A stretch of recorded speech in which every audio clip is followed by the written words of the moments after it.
Oh, hello. Welcome to the live stream. This is our third consecutive year of doing this. And if you don't know what the concept is, we do our top five list of TV shows and movies, the best and the worst. And we have a very special guest with us. He's almost the co host now. It's Zach Attacks, and he's actually changed his YouTube name. I'm very curious to hear the story why. It only just happened. So, why did you do it, Zach? Yeah, I just wanted to change the branding because one of my favorite YouTubers, his name was the Film Drunk, but he noticed that he wasn't getting as much collabs and different things with a name like that, so he changed it to his real name. And I figured that I would change mine to my real name just in case I decide to change my channel to something else in the future. Or sometimes people think like Zach Attack sounds gimmicky or childish, so let me just go by my real name. Okay, makes total sense. Cool. Wow. Whilst we're waiting for we do have another guest coming along, Spoiler King. So we're just talking off air about that. They're running a little late, so we're going to kind of stall a bit until we get into proceedings. Have you got any other things you want to talk about or ask, Jacob, whilst we're waiting? And also, it was a while since we talked about how is your movie concept going, because I know you had a lot of movies going, and I actually had an interesting idea I've been thinking about for you. But how is your movie idea going? Yeah, as of right now, I've seen 138 movies this year. And I still have like 40 movies on my watch list, which I know I'm not gonna get through by the end of the year. And this top five is gonna probably change because we will be talking about our top five films of the year. Because I'm seeing Marty Supreme and Avatar 3 next week, and I'm pretty sure one of those two will get in there. But it's going well. I think the second half of the year has ramped up a lot. The first half was shaky, and then once June hit, we started really getting some hitters. Yeah, I saw a few people post their top fives that obviously had early access, and I saw Marty Supreme on there and Avatar, and I was like, it's not out yet. How have they seen it? But they obviously get early access. So yeah, it's they a bit go to hard the screeners. when you try and do your top five before everything's came out, because generally the better movies do come out towards the back end, or they do save some good ones for the back end. Yeah, especially December. A lot of the award movies come out, and like the biggest movie of the year usually comes out in December. So, I always wonder if it's better to do your top five where it's like December one, and so then like anything after December falls into the next year, just so then that way you don't. Because you can also be biased, because any movies you see now are probably going to feel more favorable than something you saw first week of 2025, because you don't remember it anymore. Definitely, because sometimes some movies fade from your consciousness, and then you're like, oh yeah, I did really like that. When you watch it again, you're like, oh, that should have been higher. That's also almost the other. Like, there's a few movies I saw early on that I really liked, and then as the years gone on, I've had more time to think about it, so my views changed. Where like a movie, if I only saw it last week, it's still in that honeymoon phase, and I haven't had that chance to either rewatch it or think differently of it. Yeah, like pick at the glaring issues that it might have, because you just had a good time in the beginning. Yeah, so it makes it hard to do. So what have you been up to? So I've taken a big break. My last review was in October, and I think my last live stream was early November, and I was starting to get with Kenny. Yeah, with Kenny, the Film Club live stream, which might be getting a name change as well. We'll see. Oh, you don't like that name? No, it's that we want to also make it a podcast. And when we were looking it up, there's a lot of podcasts named Film Club already. So we may change it, or we might just call it Film Club with Kenny and Zach, which I think would work as well. So we're working on that. But yeah, I'm excited to get into the next year and start ramping up again, and start reviewing movies, because there's a couple movies, because I haven't stopped going to the movies, I just haven't been reviewing them. But there's a couple movies I've seen the last couple of weeks where I'm like, oh, I'm so itching to, like, I saw Wicked for Good and I wanted to get on camera so bad and talk about how stupid that movie was, but I was like, nope, you gotta take a break and relax, which is needed because you're gonna get burnt out. So yeah, I'm excited to talk about movies with everybody again. So how many movies you say you've seen? It was 130? 138 as of right now, yeah.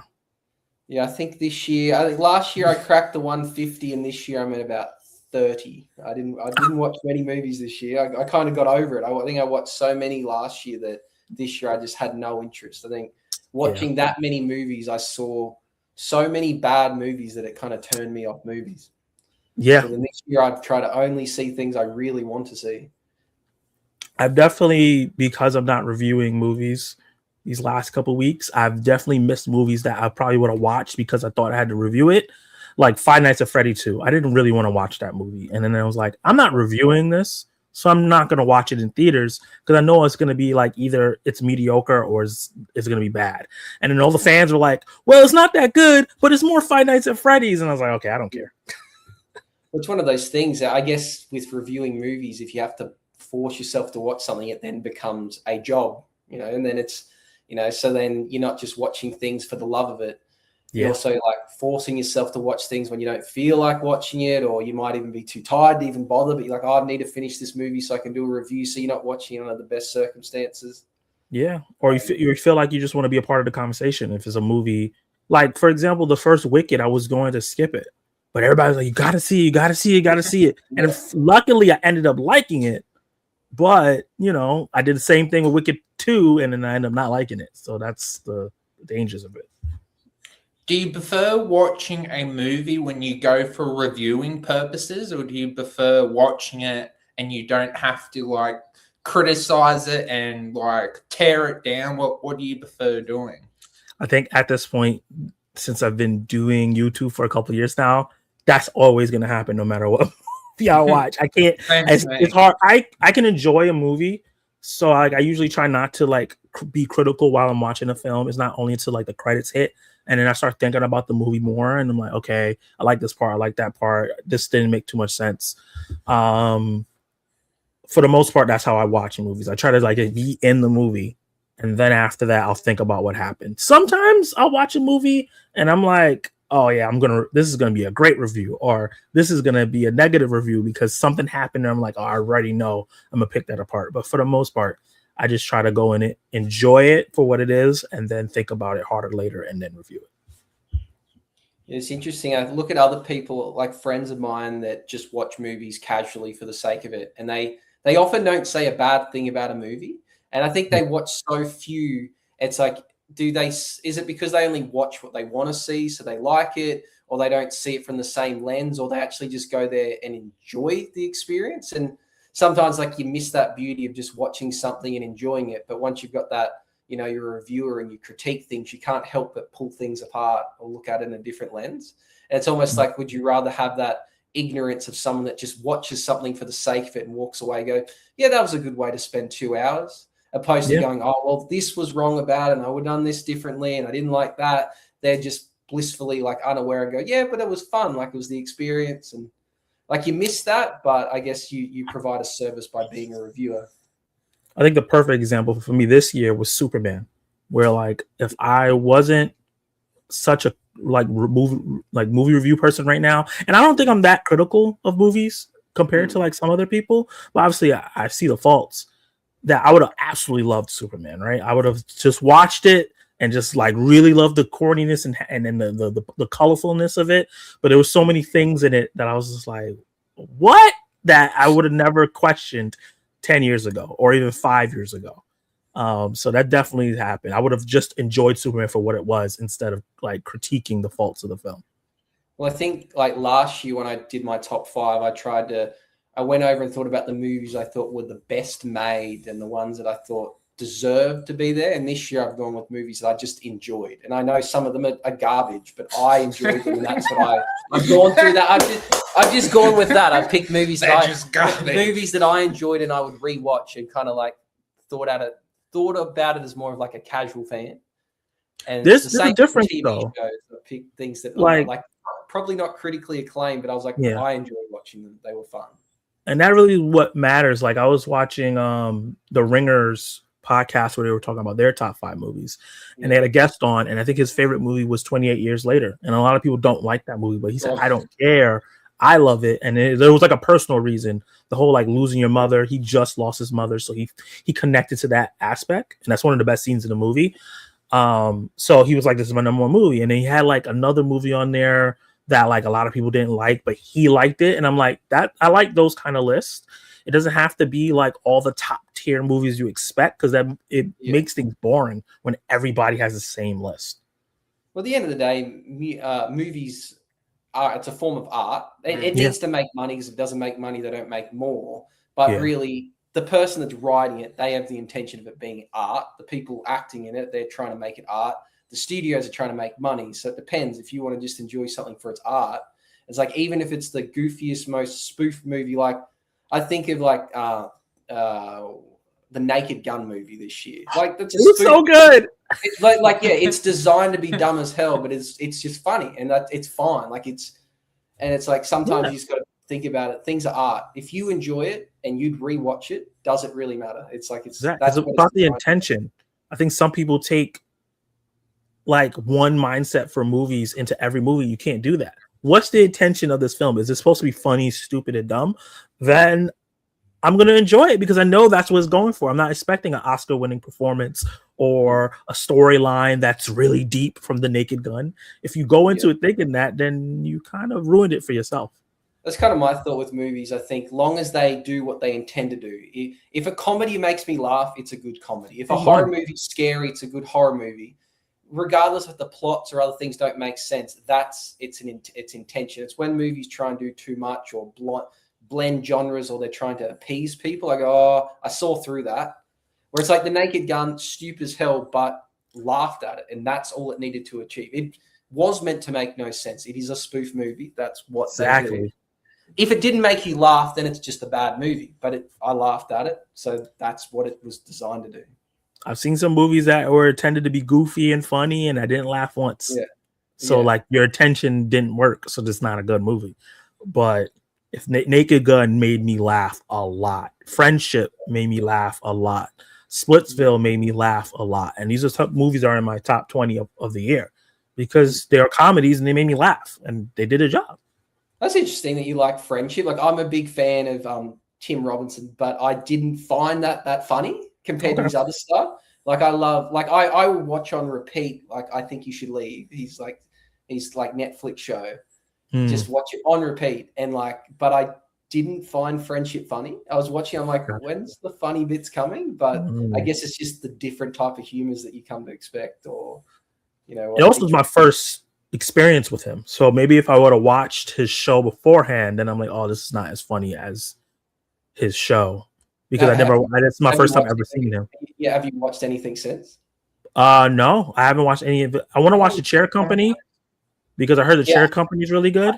I haven't started to watch that yet. I wanted to watch his other show called Detroiters first, and I finished that this year.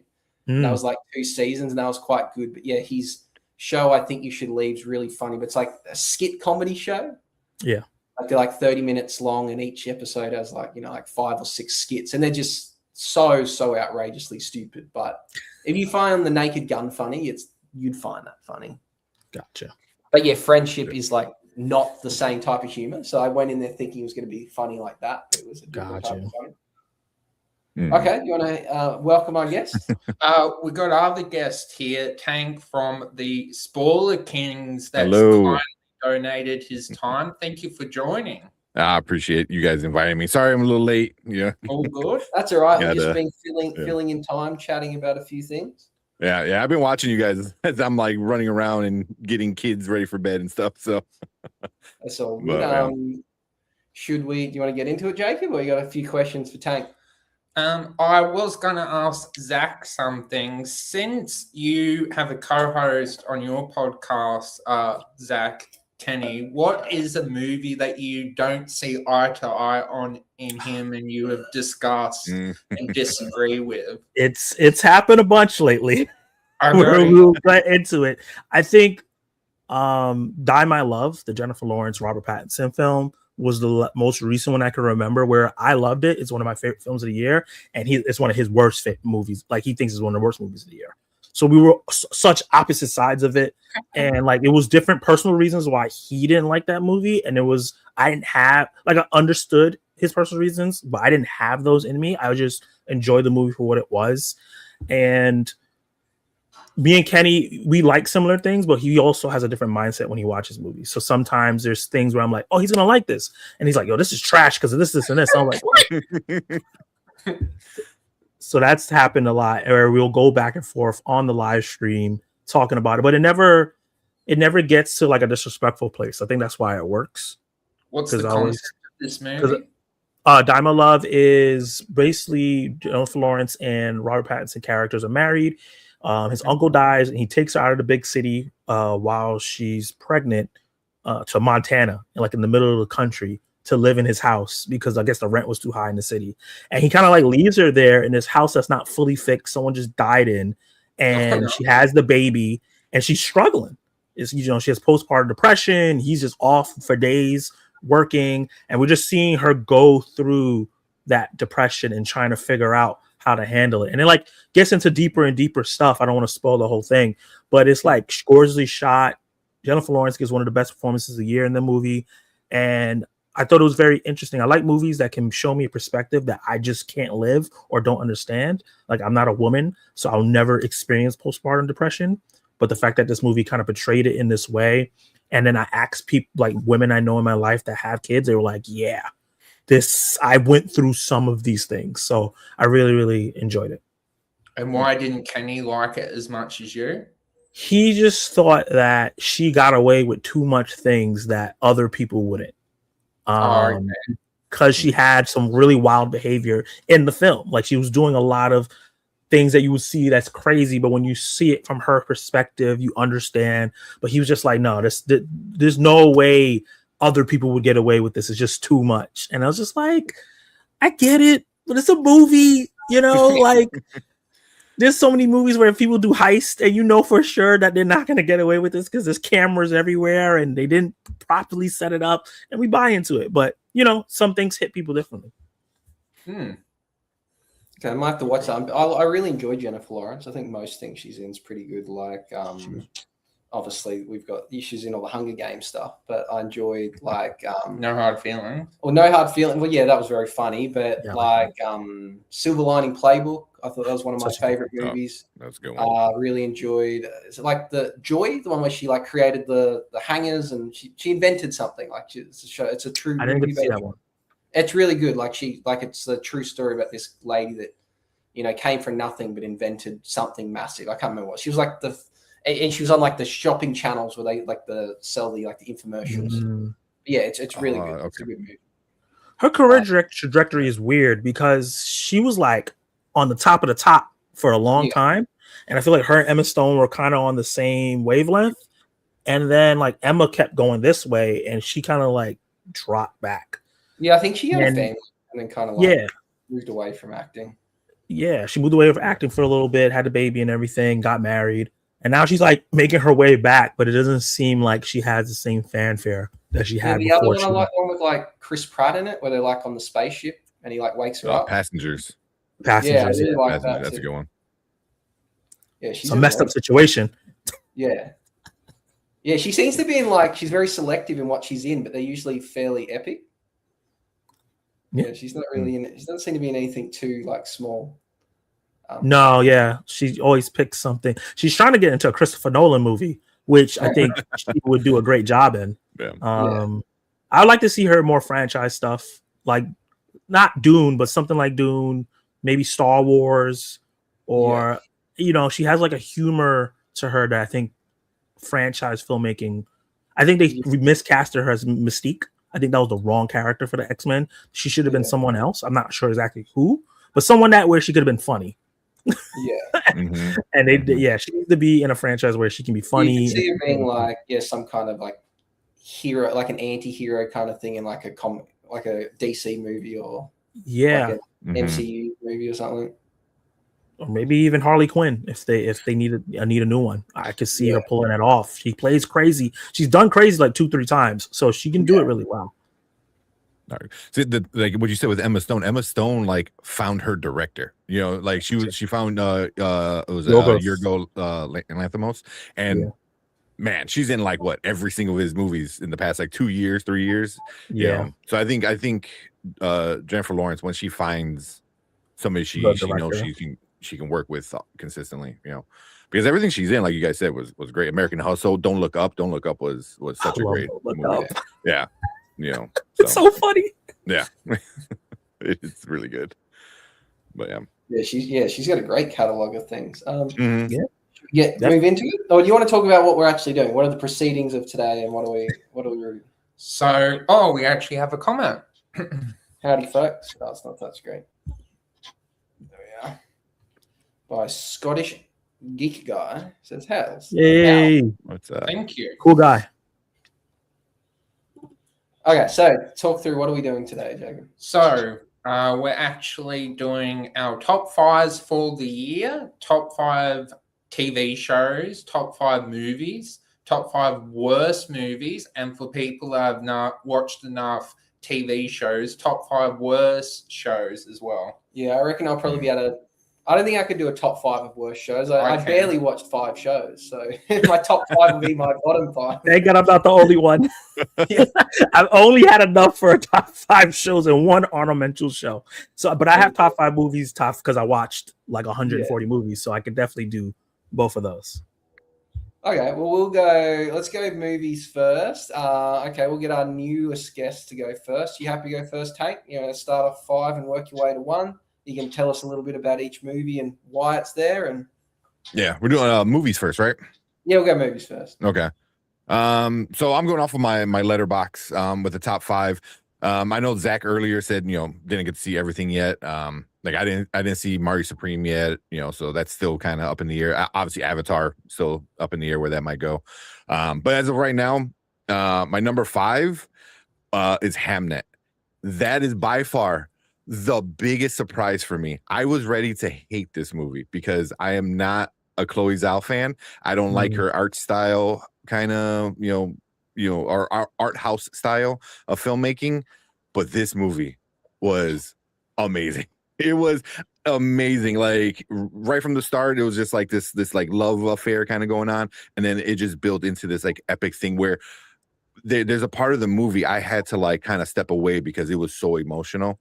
And then by the end, I'm crying with her. I'm there. I was like, oh man, it was so good. So that's for me a must see. And then number 4, Frankenstein, the new Frankenstein with Guillermo del Toro.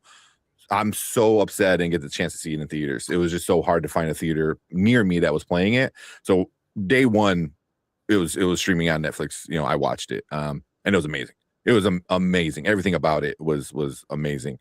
Yeah. So that's a must watch. And then my number 3 was actually Zootopia 2. Like I knew it was gonna be good, but I didn't know it was gonna be that good because all the meta jokes it touched with making fun of The Shining and all these, making fun of Disney itself, making fun of other movies, other famous movies and stuff was hilarious. The social commentary that it had in this movie for kids was, I think it dealt with it in a way where kids understood, but also like as you got older, you can really get deep into like what was going on. So, and then the animation is gorgeous. It's Zootopia. So that was a really surprise hit. And then, but number 2 is Superman. I love this movie. I just watched it the other day. It's so good. I watch it almost like every other week at this point. It's just one of my favorites of the year. It was just so good. I loved, they had some issues, but for the most part, it's a movie that I just thought was really well done, and it felt like a comic book movie. And as a comic book fan, like it's exactly kind of what I wanted, from Superman. And then my number 1 was Sinners. Just hands down the best movie. I hardly, on my letterbox, I hardly give like a 5 out of 5 because to me you need to be like a perfect movie to be a 5 out of 5. Yeah. So I'm really stingy with 4.5s and even 4s. I'm really stingy with those. But Sinners I gave a 5 because from beginning to start, everything was amazing in this movie. The acting, the CGI with the 2 twins being, both played by the same person, like them handing a cigarette to the other one. And it's him. It's wild the way they did it, but just the story, the cinematography, the dance scene in the juke joint was one of, if not the best musical scenes I've probably ever seen ever. It just so impactful, so well done. The cinematography, the way it went through the barn was gorgeous, you know. And then it's a good kind of vampire movie, and it kind of deeped into a different, like, how else that vampires, you know, like affect like a minority group, like society kind of thing, you know. And you not just thinking of like, oh, it's a vampire, he's a bad guy. It's also like, oh, we can see similarities to like other things happening in the real world, you know, very like social commentary and stuff like that Ryan Coogler does very well as well. But yeah, those are my top 5 for now.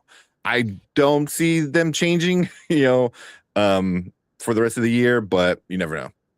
Good list. Yeah, Jacob and I we were wondering if anyone would put Sinners in their top 5. We both had a feeling that it would be heavily in a lot of people's top 5 this year. So there's our first person putting Sinners in, and not just in the top 5 at number 1. There's what article? There's a big news not newspaper, like magazine, and they did the top 50 of the year. Sinners wasn't even in the top 50. Oh wow. I think it was Rolling Stone. Was it Rolling Stone? It was a big one. I wanted to say Variety, but it was probably Rolling Stone. But it was a big one. It wasn't even in the top 50, which just blows my mind. It was like an honorable mention, and I was like, "What? Out of 50, honorable mention? That's insane to me." Yeah, Jacob and I have talked at lengths about Sinners and talked with other people about it, and I really loved most of it. So if I was like, once it got to the vampire stuff, I was like, I really enjoyed the musical part and the Black History, and then the vampire stuff, I was like, it's not as good as the musical Black History part. So I had mixed feelings on it. So I really loved the movie, but I just couldn't put it in my top 5 because of that. I was like enthralled for the first 2 and a bit hours, and then once it got more vampire-ish, I was like, oh. I guess I wanted to go either way. It either needed to be not vampires or way more vampires. It was kind of just like not enough for me. Yeah, I've heard that critique before. I have a patient of mine who we talk about movies all the time, and she didn't like it because she doesn't like supernatural stuff at all. So she's like, she was vibing with it, and then when the vampire showed up towards the 3rd act, she completely checked out because she does not watch or care about any supernatural stuff. And she just kept hearing how good the movie was. She didn't know vampires was in it. She never watched the trailer. She didn't know what the movie was actually about. So she went in like, okay, this is about reclaiming things. And then the vampire showed up. She's like, ugh. So if you don't like supernatural stuff like that, or like if you want your supernatural stuff to be like all supernatural, then I can understand why Sinners doesn't work. That makes sense. But Tank, I have not seen Zootopia 2 yet, which makes me very sad because I love the first one. Yeah. I think if you the first one had good social commentary. Yes, so it did. It's a lot of people that I saw critiquing and getting mad at the film was like, oh, it's just a copy and paste of the first one. And in a sense of them solving a crime, yes, but also they're cops, you know, like that's what you kind of expect. They're going to do detective work, you know, but it gets much deeper into other things, you know, like the first one I felt was very don't judge a book by its cover with the predators and prey kind of thing. This one's definitely more deeper into well, it's cool that it introduces different worlds. Like you get to see a bit of water animals, you see snakes. Like it's different than the first. I thought it was great. I think kids will love it. I think adults will find something in it. So I saw it twice, but the first time I saw it, I had to leave, and I left just before like the twist happened. So I didn't know, like right at the end, and then I was like, oh, okay, I know what's going to happen here. So then when I watched it the second time, I'm kind of like, you know, zoning off, and then the twist happened. I was like, oh, so like it's just a bit weird to watch it twice and like it missed the twist the first time. But yeah, it's I really enjoyed it. I think it was a great movie. I think I reckon it's one of Disney's best properties. I think 1000%. Yeah. The first one surprised me too. I didn't think it would be very good because I thought, oh, it's not. It's about animals. Well, like because it was like new. Like a lot of other Disney stuff is based upon, you know, like fairy tales or something you've seen before. This movie was like, oh, this will be like B grade, but it just wasn't. Yeah. And then I think it was really, really good. Yeah. And they also had Frankenstein. And the song in the second one was way better than the song in the first one, I think. Yeah. You like them? I would say this is we're with Zootopia. It's one of the few sequels for me that I thought was better than the first one, and I loved the first one. But the second one was like, I was really impressed with everything they did. But yeah. Well, I think even beyond like it being for kids, the whole political stuff behind what's going on with the linked sleep families for adults, like kids won't get what's going on there, but as an adult, you buy into that and see it's like it's bigger. It's like it is almost made for adults. Yeah, exactly. Yeah, I thought that was quite cool. Do you think they should make a third one, Tank? Oh, 100%. It made $1 billion in like 2 weekends, I think, like, or almost days. 2 weekends. Yeah, they're gonna make a third one, and also there is a post-credit scene. I don't know if you guys stayed for a post-credit scene. No, I didn't actually. Yeah, it does. I mean, it was kind of a whatever, and then they kind of hint where the third one might go, you know. But I think they could continue to make it. And obviously, I would have to assume it. Well, useful things with making animated movies, they can translate it to other countries pretty easily. You know, like they can. That doesn't really need dubbing. It's very easy to make it universal for all languages. And I'd have to imagine having the musical element of Shakira probably makes it popular in Spanish-speaking countries. You know, so it probably makes a lot of revenue there because of that. The fact that you said that for Japan, they dubbed one of the characters with Hideo Kojima's voice as like a little thing for them. Cool. I forgot which character it was, but the character actually kind of looks like him too. So they took the American actor out and put Hideo Kojima to voice it because he's like a huge in Japan. So I thought that's really cool, and they could do stuff like that for every country if they wanted to. Which that's what makes animated stuff quite cool because to do that with real actors, it kind of gets dubbed over, which a lot of people don't like, or it doesn't work. No, I've seen it. I've seen American movies get dubbed over like an Italian, and it does not sound or look good. No. Any other comments to Tank's top 5? It was a pretty strong list. I'm interested to see number 5 and number 4. I haven't seen those ones. I wanted to watch Frankenstein around Halloween, and then I just kept putting it off, and now it's like too late now. Well, it got towards, I won't get time to see it to put in my list, but maybe it's something I'll watch over the Christmas break. I saw it in theaters, and I'm so glad I got to watch Frankenstein in theaters. It's such a gorgeous movie. I'm just going to bring up our comments. I was going to put it up before, but I didn't want to cut off Tank's top 5. So he said his top 5 would be Ballad of Wallace Island, I Swear, Betten Man, K-pop Demon Hunters, and The Lost Bus. I was wondering, it might still make someone's top 5, but I wondered if anyone would put K-pop Demon Hunters in their top 5 today because it's a movie I've heard a lot of people talk about that I haven't watched at all and don't have any intention of watching. But I've seen K-pop Demon Hunters. It's probably like in the middle of my movie list. It's definitely nowhere near my top 20 or 30. It's a good movie. It's fine. Fun. I think that K-pop is so big right now that it's just taking over everything. But Better Man, that's an underrated movie. That came out in I think it came out like you said the UK last year, but it came out in America this year, like the end of January. So I count it as a 2025 movie. And that was dude. I really love Better Man. I think I've seen it like 3 times. I thought it did a really cool job of doing a sorry, someone's calling me. It did a really good job of making a what do you call it? Like a musical biography. What do they call it? A biopic. Biopic. Spin on it, and I thought the whole idea of being a monkey would be really weird, but it worked so well. Yeah, I agree. Even watching it a second time, I was like, no, this works. This definitely works. I thought the second time watching, like, this is a bad concept, but I still think it's really well. I hope that people will take more swings with musical biopics because they're starting to get formulaic and kind of boring.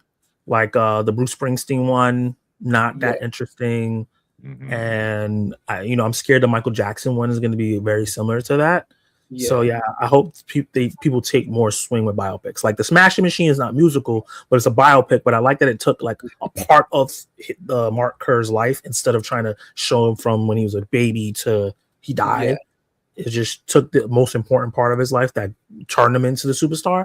So I hope that they find ways to do more stuff like that with biopics. Yeah, I'm a bit on the fence about that idea. Like when I go to see, I've seen a few biopics of artists I didn't know much about, and I was kind of disappointed when it did pick a snapshot. But then I guess if you were a fan and you knew that person, then you go, this snapshot is the important part. So like, for instance, I think about the Timothy Chalamet one, A Complete Unknown. Oh, yeah. And I like that, but I was like, oh, this is like about one little tiny part of Bob Dylan's life. I was like, oh, now I got to do heaps of research to find out more. Where like, obviously I knew a lot about Robbie Williams, but at least that showed from kind of, start to like where he's kind of at now. And I was like, oh, that's cool. Because if you didn't know much about Robbie Williams, you got to see him grow up. But yeah, so, and I believe it's the Bruce Springsteen one kind of the same. It picks a snapshot of Bruce Springsteen's life, like after his like first album or something. And yeah. Okay. So, I'll just bring up these other comments. So, actually, Adolescence easily best TV show of 2005. That's 2025, sorry. To watch that. And yeah, Springsteen Bob Dylan movie wasn't that impressed. Okay, so who wants to go next with their top 5? I'll do mine. Okay, you go there. Yeah. So starting from 5, number 5 is One Battle After Another. This was my first Paul Thomas Anderson film that I've ever saw, and I went back and watched 2 other ones since then, and this is still my favorite of the ones that I've seen. I saw There Will Be Blood, and I saw Magnolia for the other 2. But this is a movie that I watched twice in one night at the theaters, because the first time I went to see it, I missed the first 10 to 15, maybe 20 minutes. So I came in missing a lot of the setup, and I enjoyed my experience, but I was like, I feel like I missed something throughout the film. I felt like I missed the driving factor of the movie. So I went to a different theater and watched it again, and I was like, I'm going to watch the first 20 minutes and then leave. But then I was so engrossed with the movie again, I just sat there for the next 2 hours or 48 minutes again.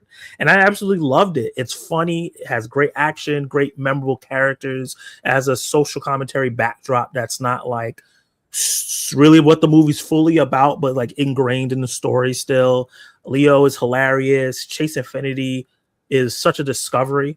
This is her first movie that she's ever done, and she kept up with all these primetime actors, especially her scenes with Sean Penn and Leo. I think Regina Hall was Regina Hall was kind of not used to the fullest abilities. I think that she could probably have been more in the movie and did a little bit more. But like Tiana Taylor was great, and I just really, really had a great time from beginning to end. And that last sequence with the hills was one of the best sequences of the year. So I really, really had a great time with One Battle After Another. So that's my number 5. My number 4. I really wanted to see that. The only other person I know that's seen it was Jacob, and he didn't like it. So I was I want to hear what other people say, because I've seen it on lots of people's top 5 at number 1. It's like gonna clean up at the Oscars. So a lot of people love the movie. But I'm there with you, man. Didn't like it, so I'm glad to hear. I didn't care for it either. Yeah, I remember that review from you guys that you didn't care about it. It was okay, Yeah. But Jacob, why didn't you not like it? I'm very curious. Well, I didn't like it. Well, me and Mom really enjoyed the start of it. It was like really interesting, and then for the like middle part of it, really to summarize the movie, it was boring to watch, because it's about, probably don't want to spoil it, but it's really about someone not taking, kind of being a rat. And then for me, it just felt boring to watch, because I didn't enjoy the main purpose of the movie. And I guess I just really, Sean Penn's character is the one that has the main, like Leonardo's character, how he starts off is basically how he finishes. And I don't know, it's a movie that I really enjoyed the beginning, really kind of enjoyed the end, but the middle part was just fluff. Did not enjoy the middle part. Gotcha. Yeah, the middle part focuses on Leo a lot. So if you didn't care about his character, I can understand that. Yeah. I think that's one movie I'll try and watch by the end of the year. Like, I think with everyone talking about it, and if it's going to clean up at the awards, and Leo being in, I think I need to put that at the top. Is that on streaming yet? Is it still rental or is it on a streaming service? I don't think it's on any stream services here yet. Gotcha. But yeah, you can rent it or find other ways to watch it. Aye, Captain. My number 4 is Demon Slayer Infinity Castle. Yes. I'm a huge Demon Slayer fan. I love the show. When they said that they were going to put the final season basically into 3 movies, I was really excited about that because anime has been slowly rising up in America, and this was an opportunity for like one of the biggest animes to do things. And we saw what happened. The movie is one of the highest grossing movies of the year, and I just absolutely loved it for the film. Say it again. And the Chainsaw Man movie. The Chainsaw Man movie, which I'm going to watch this week. I didn't get to go see it in theaters, but that did really well too. And I think a couple other anime movies came out that didn't like do gangbusters, but did well enough because these things are cheap to make compared to like regular. Like Zootopia probably cost $100 million to make. Demon Slayer costs $30 million to make. So they're a lot cheaper to make, probably because they don't pay people. But that's none of my business. But the Demon Slayer Infinity Castle was so good. It was like the show animation gets really great in the last 2 episodes, right? Like the show animation is not bad for most of the regular season, but they save the best for the last 2 episodes normally. That was like the quality of the last 2 episodes for 2 hours and 48 minutes of a movie. The action was amazing. The backstories for all the villains were really, really good, either really funny or really tragic. We got really good stakes in the film where like main characters that we've been following along died. We did a thing here where I was like, oh, is the main character of this thing going to die? Because this seems impossible. A lot of things when you watch a movie, you're like, okay, this person can't die. This person won't die.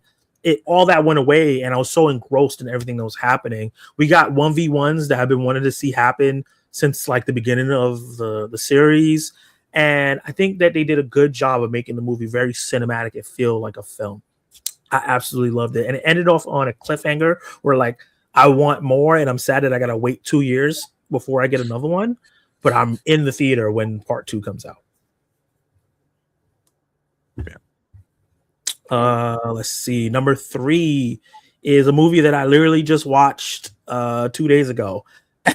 And that's Wake Up Dead Man, A Knives Out Mystery. I went into this like, okay, I'm going to like it because I like the first 2 Knives Out movies a lot, and they usually make it into my top whatever, but not usually top 10. But I thought that this movie combined all the best parts of the first movie and all the best parts of the second movie and made the best version of that, where like the first movie had really good familiar arguments between each other and great use of the supporting cast, and Daniel Craig was very charismatic, and the actual mystery of it all was very engaging, and it had like something to say about kind of like social class.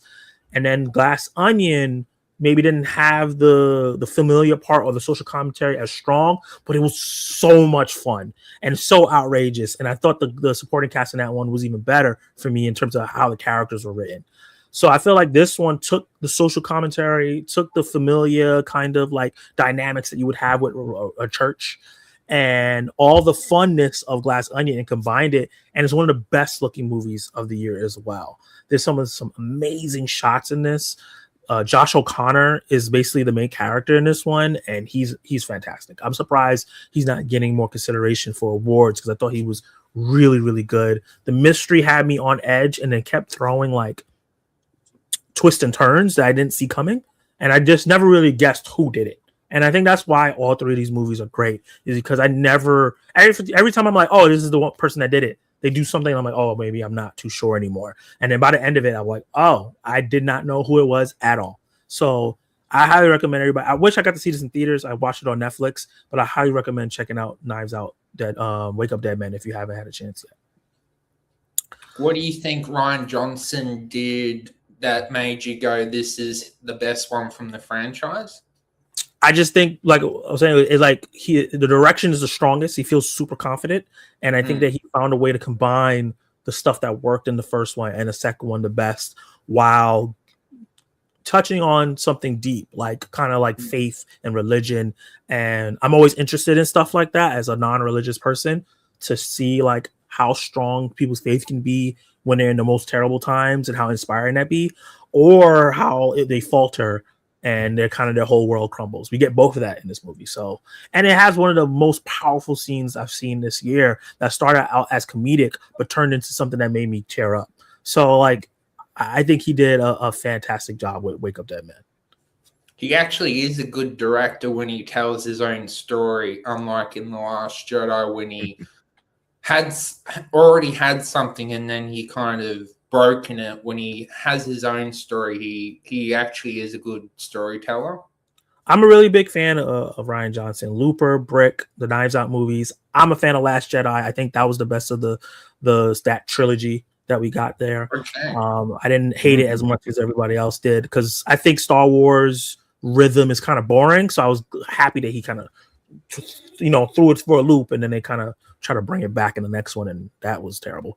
So I'm a big fan of him. I hope that he keeps making Knives Out movies, but finds a way to make other original films as well. I'm hearing that this might be the last one, and he wanted it to be a trilogy. Oh, wow. I'm kind of sad because I want 10 more of these, but I also kind of understand like Daniel Craig is older. He probably won't want to keep playing the same character over and over. And it's just so many times you can do a mystery and make it compelling. Have, like a show or something? Well, he does Poker Face, which is similar in terms of like it's a mystery show as well. So he's kind of getting the show off, but maybe you could do a Knives Out show and have like each episode be a different mystery. That could be fun. My number 2 is Sinners. This movie means so much to me. I think that the musical aspect is fantastic. I thank you, Tank, for talking about the CGI, because the Michael B. Jordan, Stack, and Smoke, not only is the performance fantastic because they're 2 completely different people played by the same person, showing his range, but how they interact, hugging each other, passing a cigarette, standing right next to each other and doing different actions, and just how funny everything was when they interact with each other and were together. We didn't get to see them a lot together. They separated early on and didn't get to interact as much before all the shit went down. But like when he was like, no, we cousins, like, that's something I'm going to be saying forever. There's so many culturally relevant moments in this. Him teaching that little girl how to bargain to get more money. That's so big. The historical aspects of like one side is the black side of the stores and the other side is the Asian sides, and how they treat that when he was going to the stores to get stuff for the barn, and all the things that was like really spiritual in the movie really worked. And then the vampire stuff worked really well. My only hiccup with this film is kind of like the third act action sequence. I thought it was a little sloppy and quick. It felt a little rush in terms of that. I get it because they're humans and these are a bunch of vampires, but I wanted a little bit more from that aspect. It felt like once they got in, the movie was kind of over. So that was like my only gripe, but it's a really small one because 98% of this movie is damn near perfect. So I love Sinners. I think the comparison to The Dusk Till Dawn is lazy. I have to say that a lot. I've been seeing a lot of people trying to say it's just a copycat of that movie, and no, it's not at all. Like that means you really never watched Till Dusk Till Dawn, or you didn't watch Sinners. It's one of the two.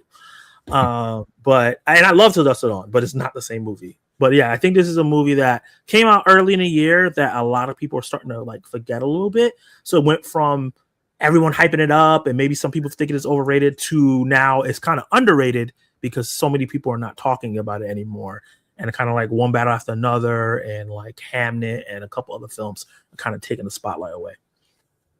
Do you think they should bring back the Indian tribe as the payoff? Because they're in the beginning and then there's no mention. We don't see them again. It's kind of like, why would you have them? They know the vampires are there and then we never see them again. To me, that's like a story. Like, what's the point? That like they know they're there. And then to me, I was expecting when I was watching it to have the Indian tribe come back, like to help. And then it's like a writing script. Don't need to see them again. Never made sense to me. So we're like, what I've been noticing, because Native Americans have been getting a little bit more stuff in film and television lately, which I'm happy about because we don't get a lot of representation. And there's so few little of them compared to every other ethnicity that I don't think I've ever met a pure Native American before. So I like seeing them in my films.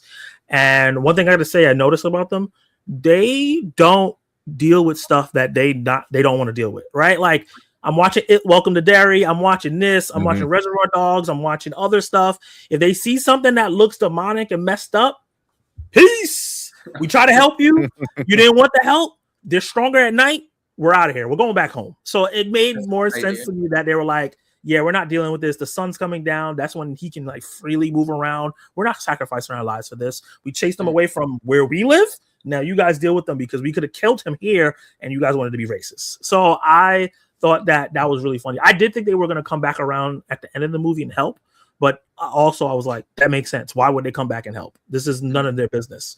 But I would like to see maybe, even if it can't be a movie, maybe a television show, where it's like Native American hunters that are hunting after spiritual things, because they do such a good job of being in tune with the earth and kind of like understanding when things are demonic, like right away. It like a lot of times with other ethnicities, it's kind of like takes an episode or 2 or 30 minutes in the movie to really feel that this is a vampire or a ghost. Native Americans like, nah, you're a ghost. Let's lock this up. Yeah. That was something I've been saying for like since I seen it, was like we need a movie or whatever, because it just makes so much sense. It's like, oh, when the Europeans came over to North America, they brought over all the illnesses and diseases and stuff, and also vampires. It's like it just like plays into that. Like I want to see more of them. Like 100. It's such like I understand like you feel disappointed not getting more of it. But it felt such like a tease, and then Ryan Coogler was like, oh, well, I don't have anything planned. I'm like, BS, man. Like, there's no way you introduce something like that and not have an idea. Like he knows. Do you reckon there was lots of other like scenes that may have had them in it more and they just removed it for time? Because it was a long movie. Like I imagine that movie probably could have ran for, to 5 hours. They probably have way more stuff to cut out. And I'm sure he shot a whole bunch of stuff and was just, and then they were like, they probably is some kind of director's cut out there that probably involves the Native American people more. That was my thought. It just felt like it was a bit odd tactically. I reckon it was there and they removed it due to time because they thought that it was. I also don't think Warner Brothers thought this movie was going to be as big as it was. Mm-hmm. I don't think they thought it was going to be. I think they were like, oh, we're releasing a bunch of horror movies. Horror is big. And they thought it was going to have the impact of like regular horror films. And I think this and Weapons probably surprised them because those are two of the most culturally relevant films that came out this year, and it did really, really freaking well. So I think they went into it thinking, yeah, this movie's gonna probably do good because it's Ryan Coogler, but I don't think it's gonna be this thing where like now people keep talking about it all the time, and it made almost all the most money an original horror film can make. I think they were surprised by that. Yeah, and also I think it was like Warner Brothers kind of like, all right, here you go, Ryan Coogler. Like, here's like, do what you want. We're gonna let you do your little thing and start pulling him away from Disney a little bit. So I was like, yeah, here, do your project. Here's some money. And like you said, I don't think they did not expect it to be what it became, like for sure. Yeah, I think it's a one for me, one for you movie. I think they were like, this is one for you. Yeah. If it doesn't do bad, we don't care. But you're gonna have to direct one of our franchise films next. Mm-hmm. I think that's what it is. So we see like a franchise where Ryan Coogler's attached now, because his next thing is X-Files, and then after that's Black Panther 3. So if he's attached to a Warner Brothers franchise, depending on who owns it by the time that happens, I could definitely see him like, okay, yeah, like we gave you Sinners, you got to do this first now. Mm-hmm. Okay, give us your number one. My number one is a movie that no one talks about. It's a Chinese animated movie called Ne Zha 2. And I heard about the hype about it because it made $2 billion in China or something like that. And everybody started talking about it like within that week. So I was like, what the hell is this? So I went to go watch Ne Zha 1 on YouTube because it's on YouTube for free. And I really liked the movie a lot. It reminds me of when I missed Batman Begins when it first came out, and then The Dark Knight was coming and it had so much hype. So I was like, oh, I got to go watch Batman Begins, even though you really don't need to watch Batman Begins to understand Dark Knight. But I didn't know that at the time. So I went to watch Batman Begins. I was like, this is great. So if Dark Knight is better than this, that movie's going to be amazing. And it ended up being amazing. And I think it's a similar thing where Ne Zha 1 is great. And I was like, damn, this next movie must. And it was amazing. Animation was 10 times better. It was absolutely gorgeous. The characters were more fun. The story was way deeper than I expected. and it was done in a way where it wasn't until the end of the movie where I understood the social commentary it had, which is similar to Zootopia in terms of don't judge the book by its cover kind of thing.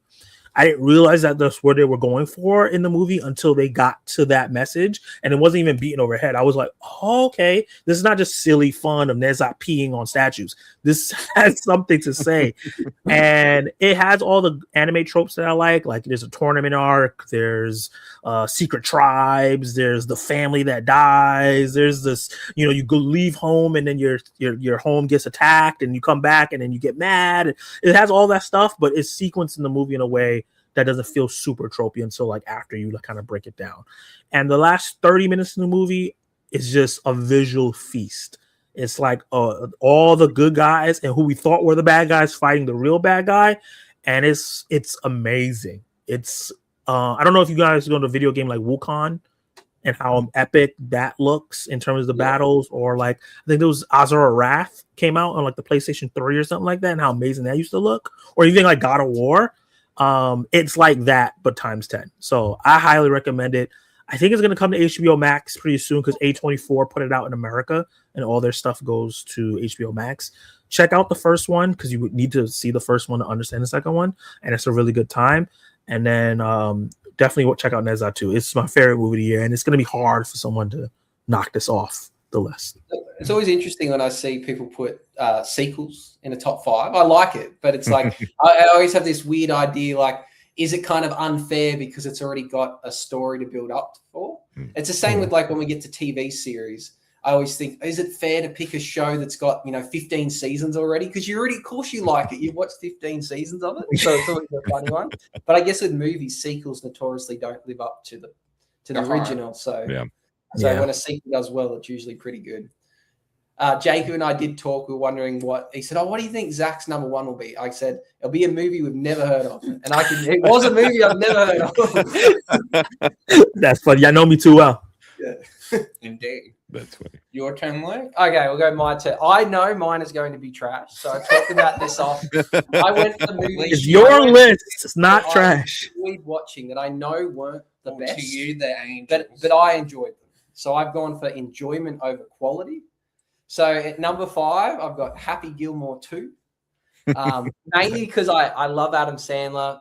I play a lot of golf. I'm really into golf. I just thought this is a sequel, a movie that I thought would never get a sequel. And we know which show is going to be in your top 5. It got one, and I think it lived up to the expectation because it went goofy. It picked a pretty cool. Have any of you seen it? Yeah, I've seen it. I've seen it. Okay, I love the first one. The first one's epic. Yeah, I think it picked a story that worked because I always thought, how can they make a sequel to Happy Gilmore? It's just like, what could it be? I think, admittedly, the movie did get very, very stupid. But as a golfer, all the little references, all the professionals in it, that outweighed the fact that the second part of the movie was darn stupid. But it was fun. So I've got Happy Gilmore 2 in it just purely because it was fun. A movie I grew up watching so much, the first one. This didn't disappoint after waiting like 15 or 20 years or something between drinks. So I was very happy with Happy Gilmore 2. At number 4, this is based upon experience. I thought Warfare. So A24 film. I saw this in IMAX. I don't regret it at all seeing in IMAX. I think that was the best way to see it. When they did the flyovers, the show of power or whatever they called it, the cinema roaring and like the seat shaking. I was like, this is an experience. I think if I watched that film at home or maybe even just the standard cinema, I probably would have thought nothing special, but the experience put it up there. It's just I've not experienced anything like that in the cinema. Also the fact, like the opening scene with the music video, I was just like, and then what the movie then turns in after that. And then it's hard to critique it because because you can go, oh, well, that's unrealistic. Well, no, it actually happened. So no, it isn't unrealistic. You could go, oh, well, we don't understand the plot or the reason of why they're doing it. It doesn't matter. They don't have to justify it. It was a snapshot of an experience in war. And the fact that it was like, I don't know the wording for it, but it was like timed, like if they said, oh, this is going to be 5 minutes away in the movie, it was 5 minutes of time in the movie, the way they it was happening in real time. Yeah. So it was just, I thought that was such a good cinema experience. And it's a movie I feel like you could watch not a lot, but when you go to rewatch it, it doesn't matter because there's no real spoilers as such. It's an experience. You're just watching going, wow, I don't ever want to have to live that and be in that experience. So I've never watched anti-war film. I felt that I was there. You got to experience something that I don't want to experience, but I go, now I kind of got to grasp of what happened there. Kind of like when you're talking, Zach, about the movie with Jennifer Lawrence, that you go, I can't experience that, but now I've got a snapshot of what it would be like. That was the same thing for me. It's like, I don't hope to ever be in war, but I kind of can feel what it would be like to be in war because of that. So I've got Warfare at number 4. At number 3, I got Mickey 17. So this came out really early. I just found it really enjoyable. Besides Jacob, most other people I spoke to didn't like it. I just thought it was fun. I thought Robert Pattinson did a really, really good job. I thought it was unique. I liked the social commentary of the Trump-like character. I thought I just thought it was fun. It was a movie I thought, this is going to be really stupid. And I watched, I was like, nope, this is clever. I like even the interaction with the alien life form and how even they had a sense of humor. I just thought there's not much for me that I disliked about that. So I got Mickey 17. Yeah. Number 2, Zach has mentioned this before and said he didn't like it. I've got Wicked for Good. I admit I'm a big fan of musicals. So my wife is massively into Wicked. She's seen it on Broadway a few times, and I always thought, how do you make a prequel to Wizard of Oz? Like, that doesn't make sense. And then when I watched the first Wicked, I was like, how does this fit in with the Wizard of Oz? Like, this is all like happy and like, well, not happy, but like, it just didn't make sense. It's like, how does that turn into the Wizard of Oz? It's like, it was very obvious that this was an afterthought, which it was. And you go, this doesn't make sense. But then when I watched Wicked for Good, because I told my wife, I said, don't spoil it. Don't tell me what happens. I haven't seen the musical. I'm going to go into the second part unknowing. And every question I had, it was like, how does this relate? Made sense. And I was like, okay, I get it now. And I actually, did you end up seeing it yet, Jacob? No, I haven't. Okay, so I don't want to spoil it for Jacob. But I was like, it kind of, Zach might think differently of it, but it answered my questions. And I was like, okay, now I can understand, like, how does Elphaba go from the character we see in Wicked to being the Wicked Witch in Wizard of Oz? And it's like, it explained it, and I thought it did a really good job. So I liked it. I don't know if it was better than the first, but at least now to me, it makes sense how it relates to the Wizard of Oz. Because through the first one, I was like, this is a really bad prequel. Like, this doesn't seem like it could possibly link in with the Wizard of Oz, but now I kind of get it. I think I like it more than the Wizard of Oz though. Now, like, I kind of wow.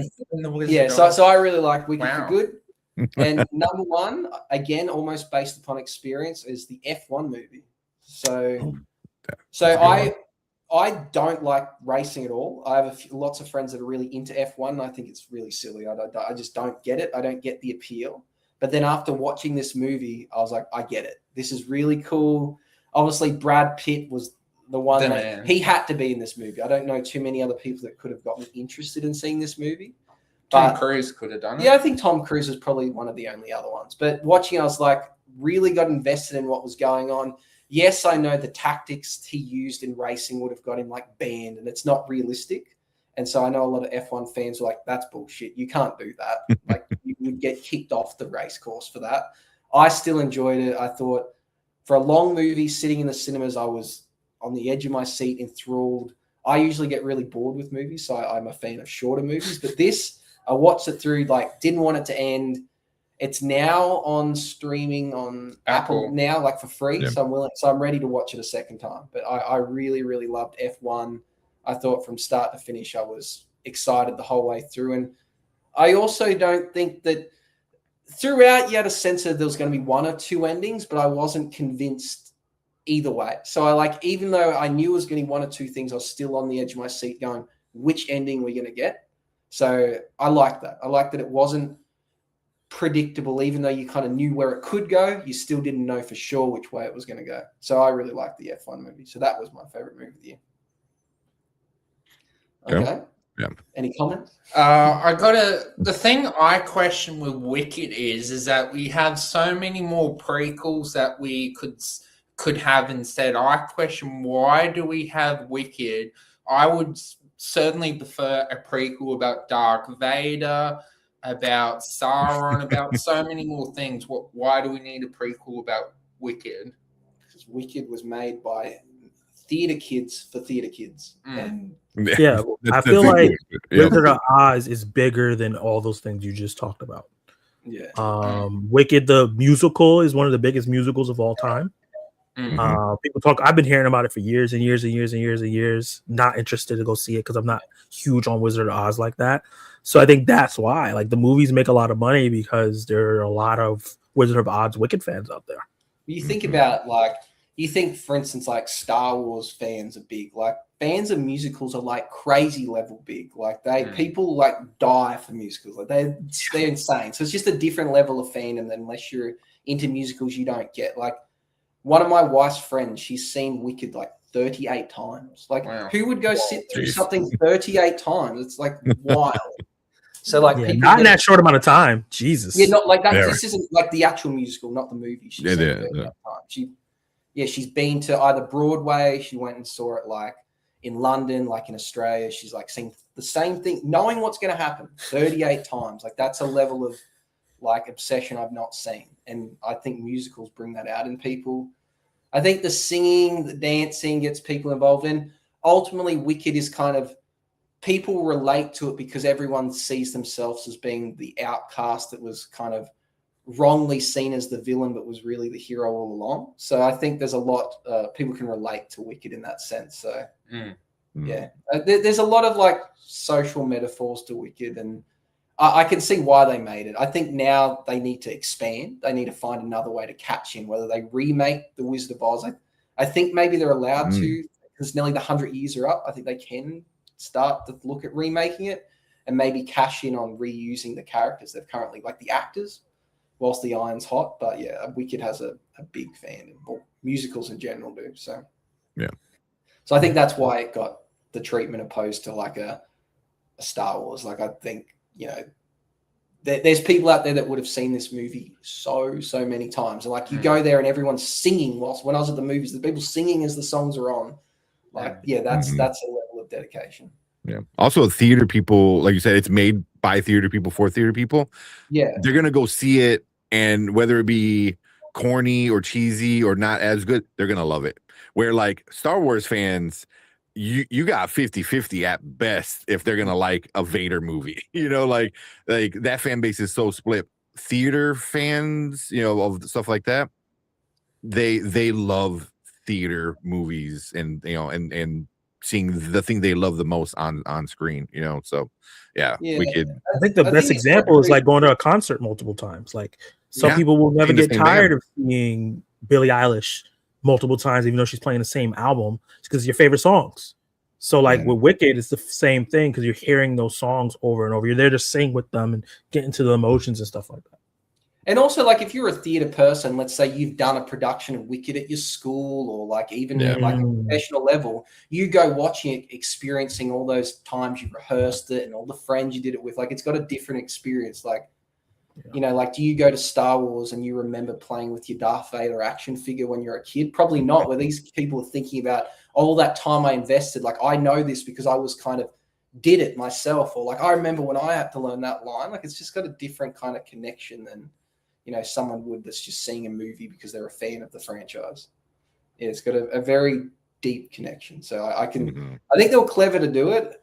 The weirdness that's happened with the cast whilst making it and post-production and all their interviews is just so weirds me out so much. And like, my wife gets annoyed with me sharing all the reels of the weird stuff I see about Ariana Grande, and like on the red carpet, she gets so annoyed. But I'm like, I like the movie, but the fandom around it's a bit strange.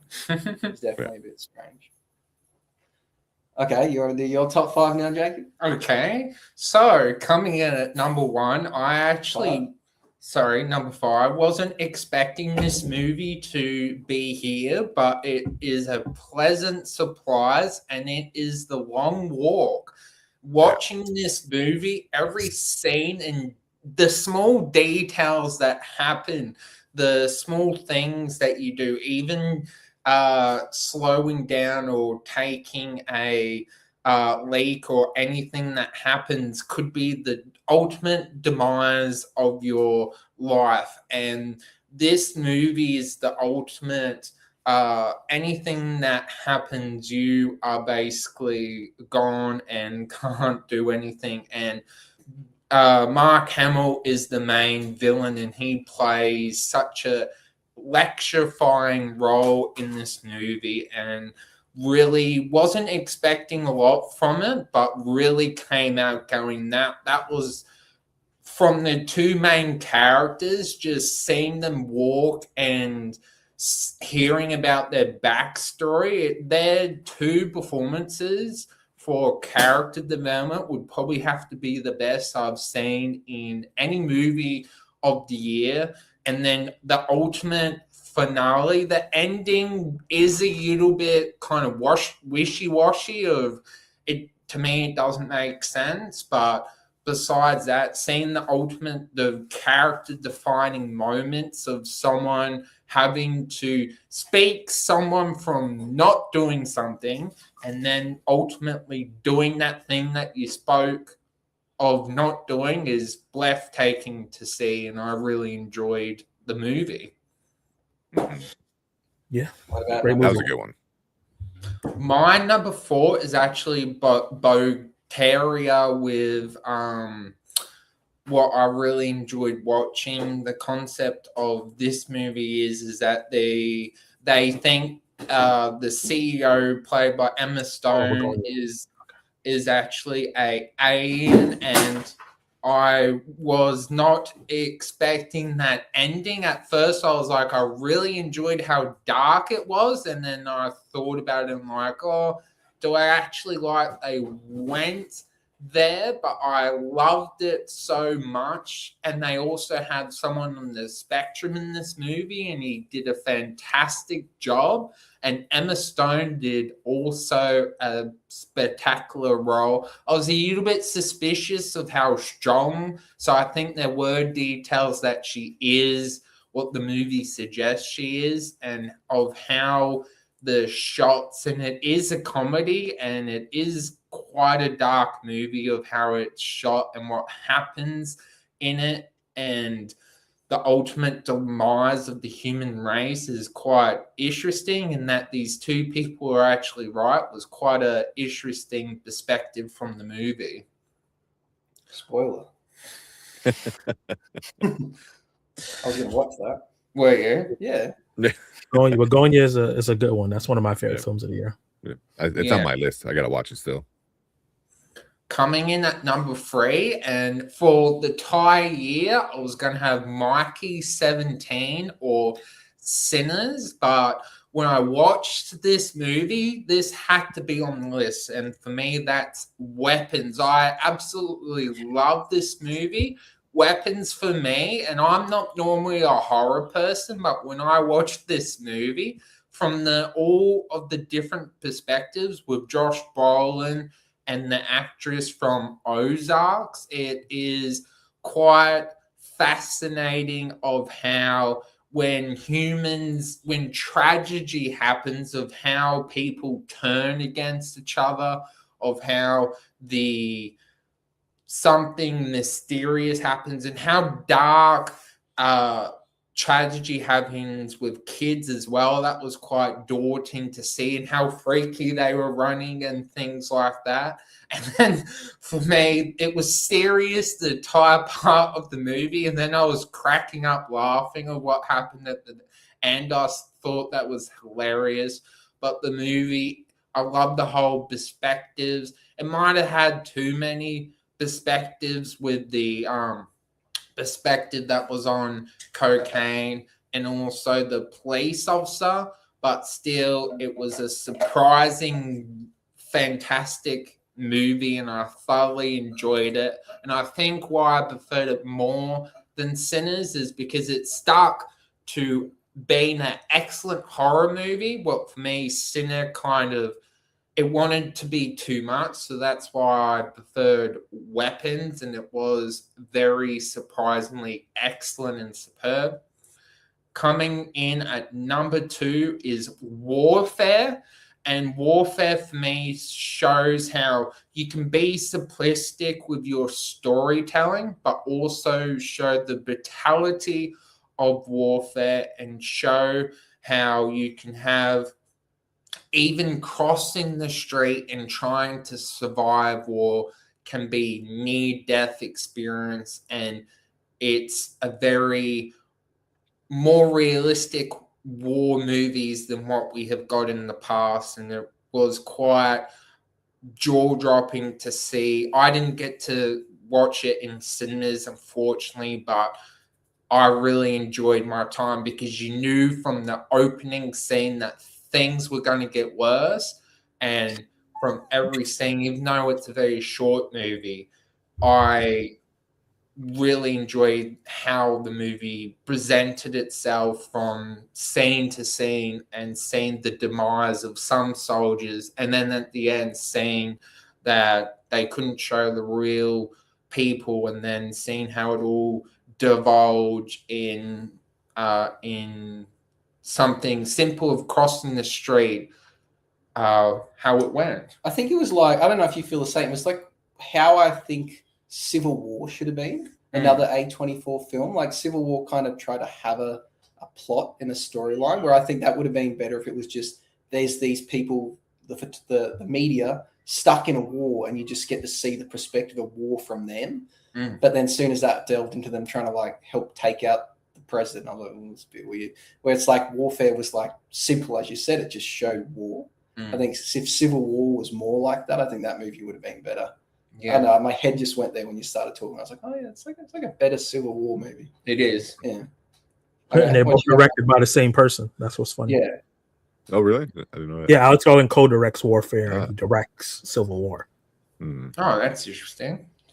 Yeah. What do you got number one? My number one is F1 as well. I actually got to see it twice, and it was nice watching it a second time, because when I got to see it the first time, I saw it in FX, what was, smashing around the cinema. So it was a fun experience, but watching it a second time, got to see the story, and it's a experience within itself, seeing how the scenes go, driving and seeing the funness of the movie. And you could tell Brad Pitt's a drifter, and it'll be interesting to see in the sequel where if they want to play it with a Brad Pitt, seeing where that goes, or with the storyline of the company or the racing team. Maybe Brad Pitt's not even in the second one, but the acting's fantastic. Actually learned something of how the F1 team is run and how it all goes. Enjoyed every moment of it and thought it was a breathtaking experience of knowledge and learning. Can't agree more. It's my number one. I was thinking it would be fun. Oh, actually, any comments on Jacobs first? I got a fun question or game we can play. I think F1 is. I don't know if this is a hot take, cold take. I think F1 is the best blockbuster of the year. I think obviously Avatar could come in and change that, but that's next week. But as of right now, I think overall of all the blockbusters that came out, I think F1 is the best one. It's like most traditional. It's simple. It has all the right casting. There's no swing in it. It just feel good. And that last scene is just like heaven. Like him, not the last scene, but like him in the race and him kind of like floating. That was just amazing. And just like a lot of cool ways how they filmed it, like they used lots of. I think they said Apple built a special type of camera. There was a mix between their phone to film some of the stuff. They actually got them racing in cars, not F1. It was like F3s or something. They also then like filmed live scenes from the F1 series, and then it was like the last race of the year. They filmed two alternate podium scenes so that people didn't know the ending of the film before the film came out. So I think that was quite cool, and to have real racers in there playing themselves, not pretending to be someone else. Yeah. So it's I think it was very clever. It goes to show the power of what Apple can do when they invest their time and money into making something. Yeah. They have some good movies. Just they're usually not good at promoting it. This is their first film that I feel like made money and people like really liked at the same time. Okay, so my question was, I reckon if we could go around, if we each were to pick one movie that we would take from someone else's list? Ooh. So, like, you don't have to say which one you'd swap it with, but if you had to take one and remove one of yours, you don't have to say which one you'd remove. What would you take if there's? You can't not take. So I'll go first. I would take Zootopia 2 and put that in my top 5 from Tank if I had to pick a movie from someone else. Okay. That's a good question. I think it might be Hammond from Tank's list. Yeah. Jake? That was...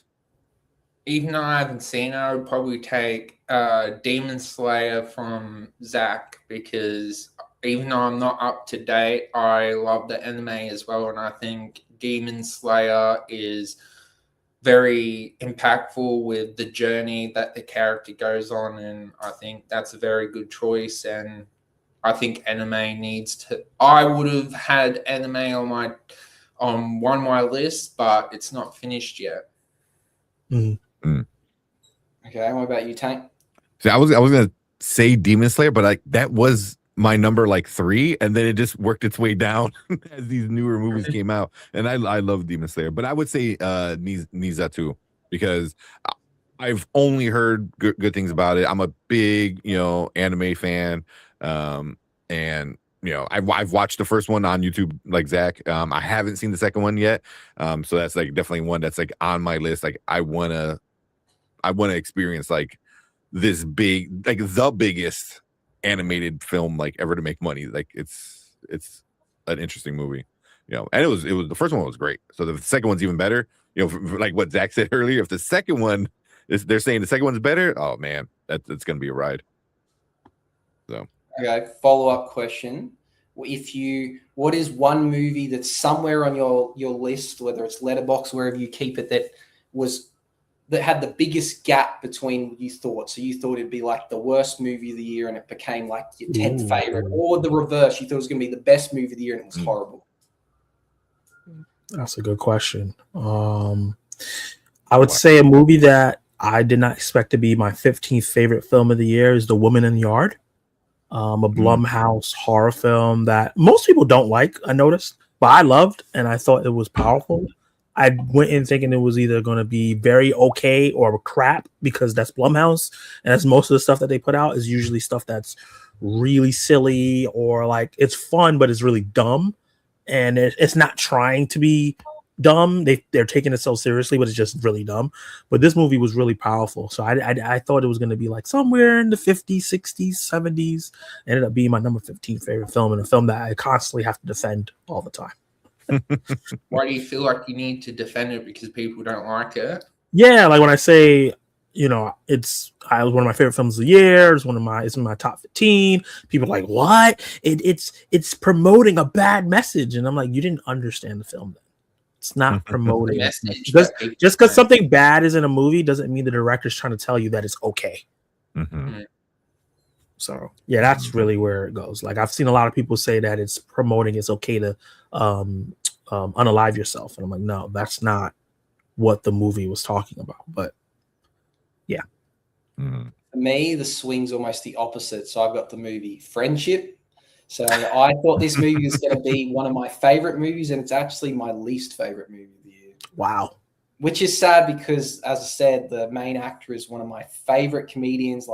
Everything he does, I'm desperately trying to buy this skateboard that's got a picture of him wearing a hot dog suit, because he's really into skating, and it's a thing he's done, and it's sold out everywhere. I'm a massive fan of him, but I cannot. Yeah, the movie just disappointed me because my bar was set so high.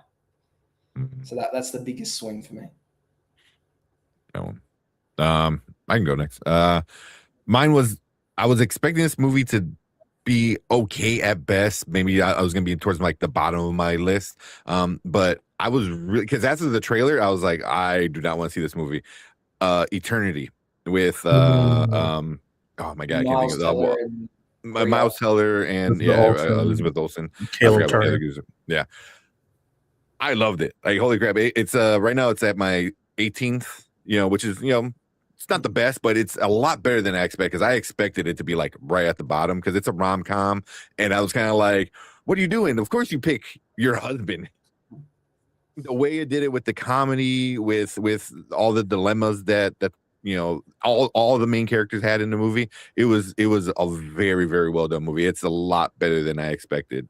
So yeah, it's something where even like Brian, my co-host, he refuses to watch it. He's like, no, like she's stupid. She's making there's no choice. But I'm like, no, watch it. You realize what's going on, because it's more than just like your kind of typical rom-com. It's very whimsical, very magical kind of in a sense too, and interesting. What people think about when it's like your love life throughout your life.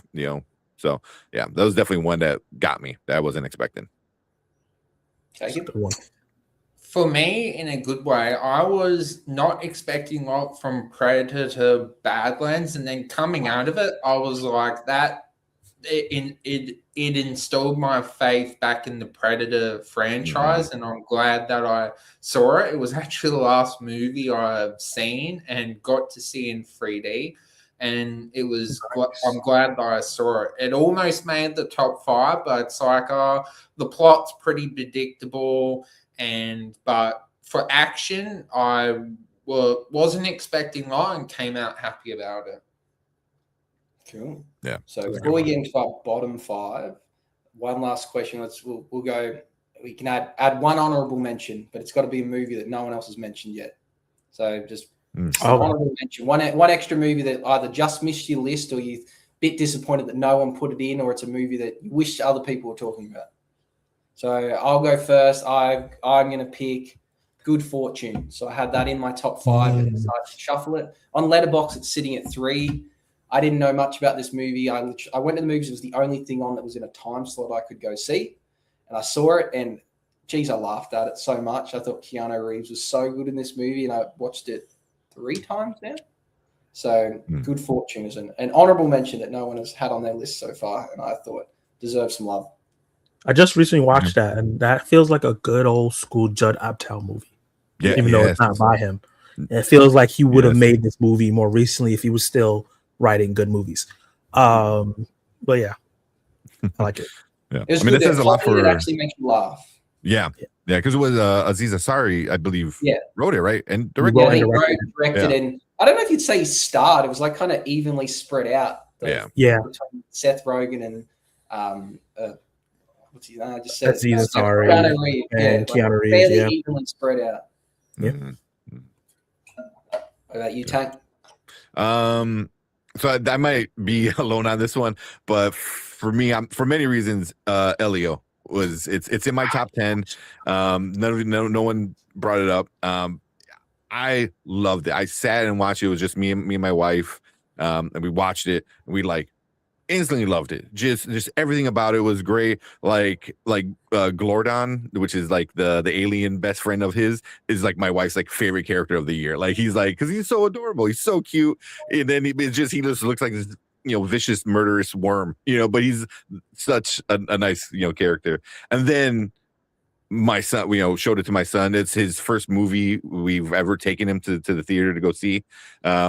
Loved it, sat through it, watched it, and then as soon as we got home, he's like, Elio, can we watch more Elio? I was like, oh man. So now it's at home, it's on all the time, so that we liked it. My oldest son, who's a little bit over 3, he loves it. It was just an underrated Pixar movie that I think it gets a lot of hate, but it kind of vanished. I feel like for years they were talking about. I remember seeing trailers for years and years ago, and then it came out. And I think it flopped pretty bad, didn't it? Yeah, it did not do good. There's something in there. Is it like a same-sex issue, or there was some kind of controversial theme? No, I don't know. There was something why it got a lot of hate, and I can't remember what it was. Yeah, I don't know. I mean, I think. Is that what it was? Because I didn't understand the hate for this movie. I was like, why do people, even if it's just okay, why do people hate this movie? It's weird. Yeah, I literally don't know anyone besides Tank that's seen it. I've not heard anyone mention it. I feel like for Disney, what did you say? It's Disney Pixar? No, who made it? I think it's just Disney. It's Disney. How does Disney? It's not with movies don't fail. They kind of maybe it was before time. I don't know. I didn't hear much about it, and I feel like it was at the bad marketing too. Yeah, and yeah, like it got delayed. It's supposed to come out like if I feel like it's supposed to come out like 2-3 years ago at this point.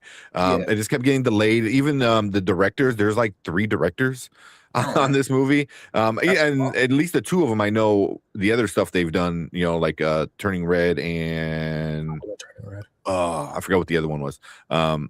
And they're good directors, so it just became like kind of a mess, and Disney was like, all right, just throw it out there, and didn't really promote it, which really sucks. I feel like some of those movies, though, when they go to streaming and parents put it on for their kids, they gain popularity. Like, I think the Lightyear movie was really bad, and I don't think it did well, but I swear every kid loves it. Like, my son's obsessed with it. Like, all the kids in his kindergarten obsessed with it. I was like, I don't get it, but obviously it hit for kids.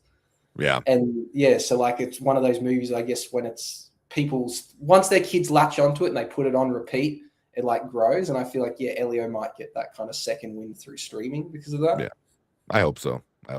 And my son loves Toy Story, and Buzz, he loves space. So like the first 30 or so minutes when he keeps, getting blasted off, he's like happy, but then towards the middle and the end, he kind of like doesn't care, but he constantly wants to watch it. He goes, Buzz. I was like, again, okay. Yeah, I can relate to that. Yeah. Did we ask you answered yet, Zach? No, I've asked you. Yeah, I have my number 7 movie of the year is actually a comedy. It's called Splitsville, which is a film that I thought was the funniest movie I've seen since in the 2020s. It's starring not Ryan Johnson. What am I about to say? No, what's her name? Dakota Johnson, Arjuna Jonah. And I don't remember what the 2 leads names are, but they also write and direct the movie. They star and write and direct. And basically, the main lead, his girlfriend is Arjuna Jonah, and she's breaking up with him. And it just sets him down this crazy path where he runs into this other couple that's his friends, and he's trying to figure out what to do. And he finds out his friends are in an open relationship. And then the guy leaves them there, and then they end up sleeping together, and it causes mayhem. And it just keeps getting funnier and funnier and funnier and funnier as the movie goes. Just like the best comedies, they have great supporting cast members that like bring gags in every couple moments in. They're like, that it keeps getting funnier.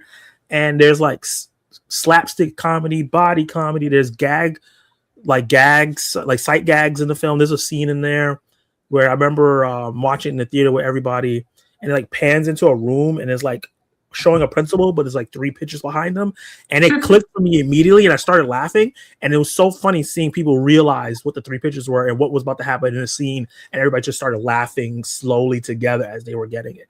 I just thought that the movie was just so funny. It had a little bit of something to say about communication and relationships, and everyone was just so game. Like, I didn't feel like anybody was miscast, or like even like Dakota Johnson. I think she needs to do more comedy. She's like a naturally funny person when you watch her in interviews. So I think this movie was hilarious, and I recommend it to everybody. My joke didn't hit. I said Madam Web was pretty funny. But... I think Madam Web is hilarious. That's my favorite bad movie. Okay. Jacob? For me, it's actually Thunderbolts. The movie reinstalled my faith in Marvel. I know someone might say some Fantastic Four, but I personally prefer Thunderbolts. It kind of reminds me of Guardians of the Galaxy, that kind of funness with the team, and kind of this has a lot more to do with mental health in the Thunderbolts, and I like that it just knew what it needed to do. It needed us. I know you had to do your busy homework and you had to watch all the shows, but besides that, Thunderbolts, it gets honorable mention because I'm very much looking forward to Marvel again, and I feel like Thunderbolts did that. And I know a lot of people aren't going to the box office as much, but Thunderbolts is a very good MCU movie. So Thunderbolts, man. Yeah, good choice. I actually totally forgot about Thunderbolts. It was in my top 5 for a little bit. I did enjoy it, but things just eventually surpassed it. Yeah. Okay, now let's move into our bottom 5 movies of the year. Okay, let's go with the same order. So you want to go first, Hank? Sure. All right. So you want to start with my worst or my like fifth worst and move down to my worst? Yeah, fifth worst, and then move down. All right. Oh, 1, 2, 3, 4. All right. So this one I think is gonna upset some people. But my bottom 5 is we'll start off with Tron Ares. Oh, okay.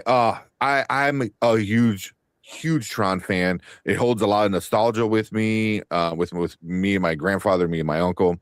You know, like we loved it, watched it all the time. I'm a Tron Legacy apologist for sure. You know, and I hate Jared Leto. I think he just needs to stop being in movies. He's so bad. So bad, you know, but he wasn't the problem of this movie because hey, we need a guy who doesn't know how to be a human. Jared Leto, you know, it's like it worked, you know, but it's just the story in general was kind of like why are we dealing with this when like there's the other characters that I actually care about that you set up, you know, like we already got, you know, somebody from the grid out in the real world, you know, like I don't know. It just felt like they were trying to reboot it, and I know that's what they were trying to do. It just overall didn't good. It had some good things on it. You know, the soundtrack was awesome. The visuals were pretty awesome, but like overall, like it just didn't feel like a Tron movie. You know, so that one, and then so my next worst would be I Know What You Did Last Summer. Man, like just a horrible way to do like cameos. Like it was like the opposite of the Scream was it 5? I think it was when they tried to reboot it, but also was a sequel. They tried doing that, but it just it failed all around for me. It was just like, geez, it was so bad. That's sad. I really liked. I haven't watched it because of the negative feedback on it, but I really like that franchise. Like I'm a big fan of slashes, like Scream. I don't say a bad thing about Scream. I think it's like so good, even though it's so bad, but it works and like it's super meta. But yeah, that's sad that they why they bothered to reboot this franchise and then do a poor job of it. Just the acting. You know, some of the actors were just I think none of it fit and felt right. You know, and then the big review at the end was like, okay, that was stupid. You know, but yeah, so that was that one, and then so my next worst is Snow White. Just overall was like highly disappointed in it. Like the music was okay, you know, it was Disney, so it was like nothing great. Gal Gadot was absolutely horrible in this movie. Like Jesus, man, if there was a movie to show like how bad the actress that everyone says, oh, she's a bad actress, then she does this, and I was like, oh man, like we make fun of it on Spoiler Kings all the time because there's a part where she turns around and she sounds like Scooby-Doo, you know, and like legit, because there's a part where, and she's saying "Are you?" but the way she says it is like "Are you?" you know, and it's like it sounds like Scooby-Doo. So like me and Brandman, we constantly like do that all the time, you know, not all the time, but enough where it's annoying. But you know, the CGI with the Seven Dwarfs was bad. You know, like everything was just off, and it was just not a good live action with it. So, then my bottom 2. So, my runner up to being the worst is him. I enjoyed most of this movie, and then the ending ruined everything. The ending ruined it, and then finding out that they had the alternate ending, and I'm like, you had the perfect ending and you went with the worst one, the one that just like was so bad, and it just the ending was so bad, and I feel like you just ruined everything that you built up to, you know, because the whole time I'm kind of like, okay, I'm there, I'm not fully sold on the movie, and then the ending happened and it was like completely out, and I was just like, oh, this was just such a big waste, you know. I was so disappointed in it, you know, and it had a lot of potential, it had so much potential, and it just turned into a big, you know, pile, you know, at the end. Yeah. But my number 1 worst movie of the year, which is like one of the biggest memes right now, is War of the Worlds. Oh man, it was. I mean, I'm laughing. It like this movie was a COVID shot movie that was released like this year. You know, it was like if this should have came out in like 2021, you know, and I think people would have maybe enjoyed it more because they could have related to like everyone being separate, because that's what it was. Like no actors really were together. You know, he was in his room, she was on her camera, everyone was kind of separate, and they were all like on his computer screen. And I was like, oh, that felt very like, oh, you filmed this movie during COVID, you know. And it was bad. But it's such a big meme now, you know, with his with Ice Cube's like reactions to a lot of it, you know. So yeah, I heard this funny like idea that they reckon that it should be like the modern day Hamlet, where every actor should have a go to try and prove if they can make it a good movie. And if you can make that a good movie, then you are the best actor of all time. Yeah. Just have a go at it. Where like Ice Cube clearly isn't. So I don't think Ice Cube was going to be able to pull it off. No, it was an interesting take on it, you know, but it was just not, it wasn't done well, you know. And then yeah, he has a niche that he fits in, you know. That family vacation comedy stuff that he did was good, you know, for what it was worth. Jump Street movies. 21 Jump Street was awesome. You know, this one, it was just, yeah, it didn't work for me. He was just, don't do anything serious. Just stick to comedy. Or yeah. But it was so like, it's supposed to be serious, but I'm laughing. I'm laughing at like, oh, a bunch of people are about to die, but the way it's, you know, being handled is so like ridiculous. Like I'm kind of like laughing. So yeah. But yeah, those are my worst. What's your bottom five, Zach? The first, I feel like a lot of the movies I'm going to have on my list are movies that people didn't really hear about. Because I watched so many movies, but this one particularly hurt. My fifth worst movie is going to hurt because it was recommended to me directly by someone I know. So you're gonna love this, Zach. And then I watched it and I was like, what kind of taste do you think I have, sir? So there's this movie called Time Stalker, which is a time loop comedy where a woman keeps falling for the same man over and over. And because she keeps falling and chasing him, she keeps dying. And then she moves up generations into another generation and then finds him again and keeps falling in love with him and then dies. And it's kind of talking about kind of being obsessed with someone that you have this image in your head of, but is really doesn't care about you and kind of using you. And I thought at first it was pretty funny, but it feels like drawn out sketches instead of like actual scenes and plots and like real energy to it. It feels like each scene is like an SNL sketch that was stretched out longer than regular SNL sketches. And the movie looks good, it sounds good, the acting is solid, but the story and how it's edited, where everything feels so drawn out, after a while I was like, okay, I get it, I got the joke, I got the gag, I got what you were doing here, let's move on. And then it just got more ridiculous in the worst way as the movie kept going. So and then it had one of those like endings where I was like, oh, okay, whatever. So sounds yeah, kind of like a Groundhog Day. You know, that story's been told over and over since Groundhog Day came out, but this is not a good version of that. You ever see that movie that had like Pete Davidson and Kayla Curico in it? Was it Palm Springs? No. She like goes into like a tanning bed and it's a time machine and she keeps going back to relive the first date with Pete Davidson and she becomes obsessed with him. Is that what Kelly Cuoco? Yeah. Oh no, I never seen it, but I heard of it. I quite like that. I was thinking when you were describing, I was like, oh, it sounds like that. But then I just looked it up. I'm like, yeah, it doesn't. I don't think they're anything like each other.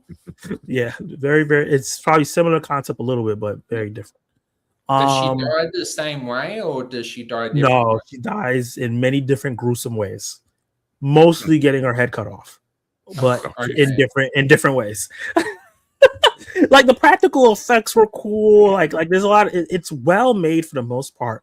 It's just they just didn't know when to stop a scene, so it makes the movie feel a lot longer than like the movie should have been an hour and 20 minutes, but I think it's an hour and 45. And a lot. I think saying a movie's too long is a lazy critique, but it is too long because they just stretch things out to the point where now it's not funny anymore. You have, like when you have a comedy, you have to like have a certain beat to it. You can't just keep it going and going and going, and there's no end in sight. Another movie I that's my next one up. That was one of the worst movies of the year for me. Was called Eat the Night, which is a French sci-fi. I guess it's not really sci-fi, but like a drama where this guy plays this virtual video game with his sister all the time. Their parents are not around, and it's kind of like World of Warcraft, and they interact there a lot. And then money becomes a problem, so he starts to sell drugs. So he's in the game. He's not playing with her as much, but like when he's in the drug house, like he'll go into the game just to see how she's doing. And it was interesting concept at first. Like the only way they could connect was through the game, but in real life they were kind of butting heads because he wasn't paying attention to her really. But then the movie kind of just drags that concept on and on. It never really progresses it until the third act. So it's like an hour and 40 minutes, another hour and 40-minute movie where like the first hour and 20 minutes is kind of the same concept over and over.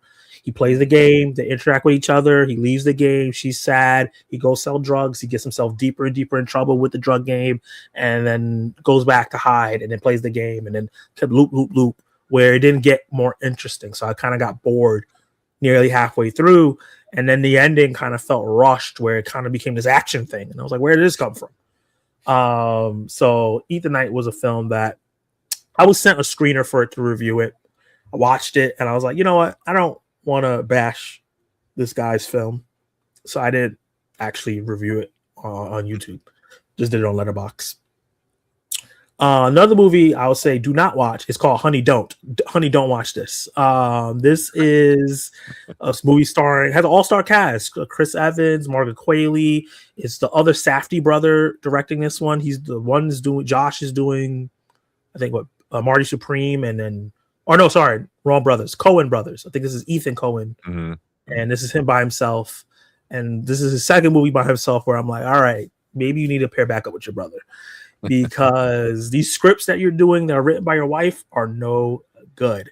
It's a mystery movie where like this priest kind of has this cult following, and then girls are disappearing, and Margaret Qualley's character is a private investigator, and everything is about her trying to figure out what's going on, because then her sister disappears, so she thinks she's got caught up into it.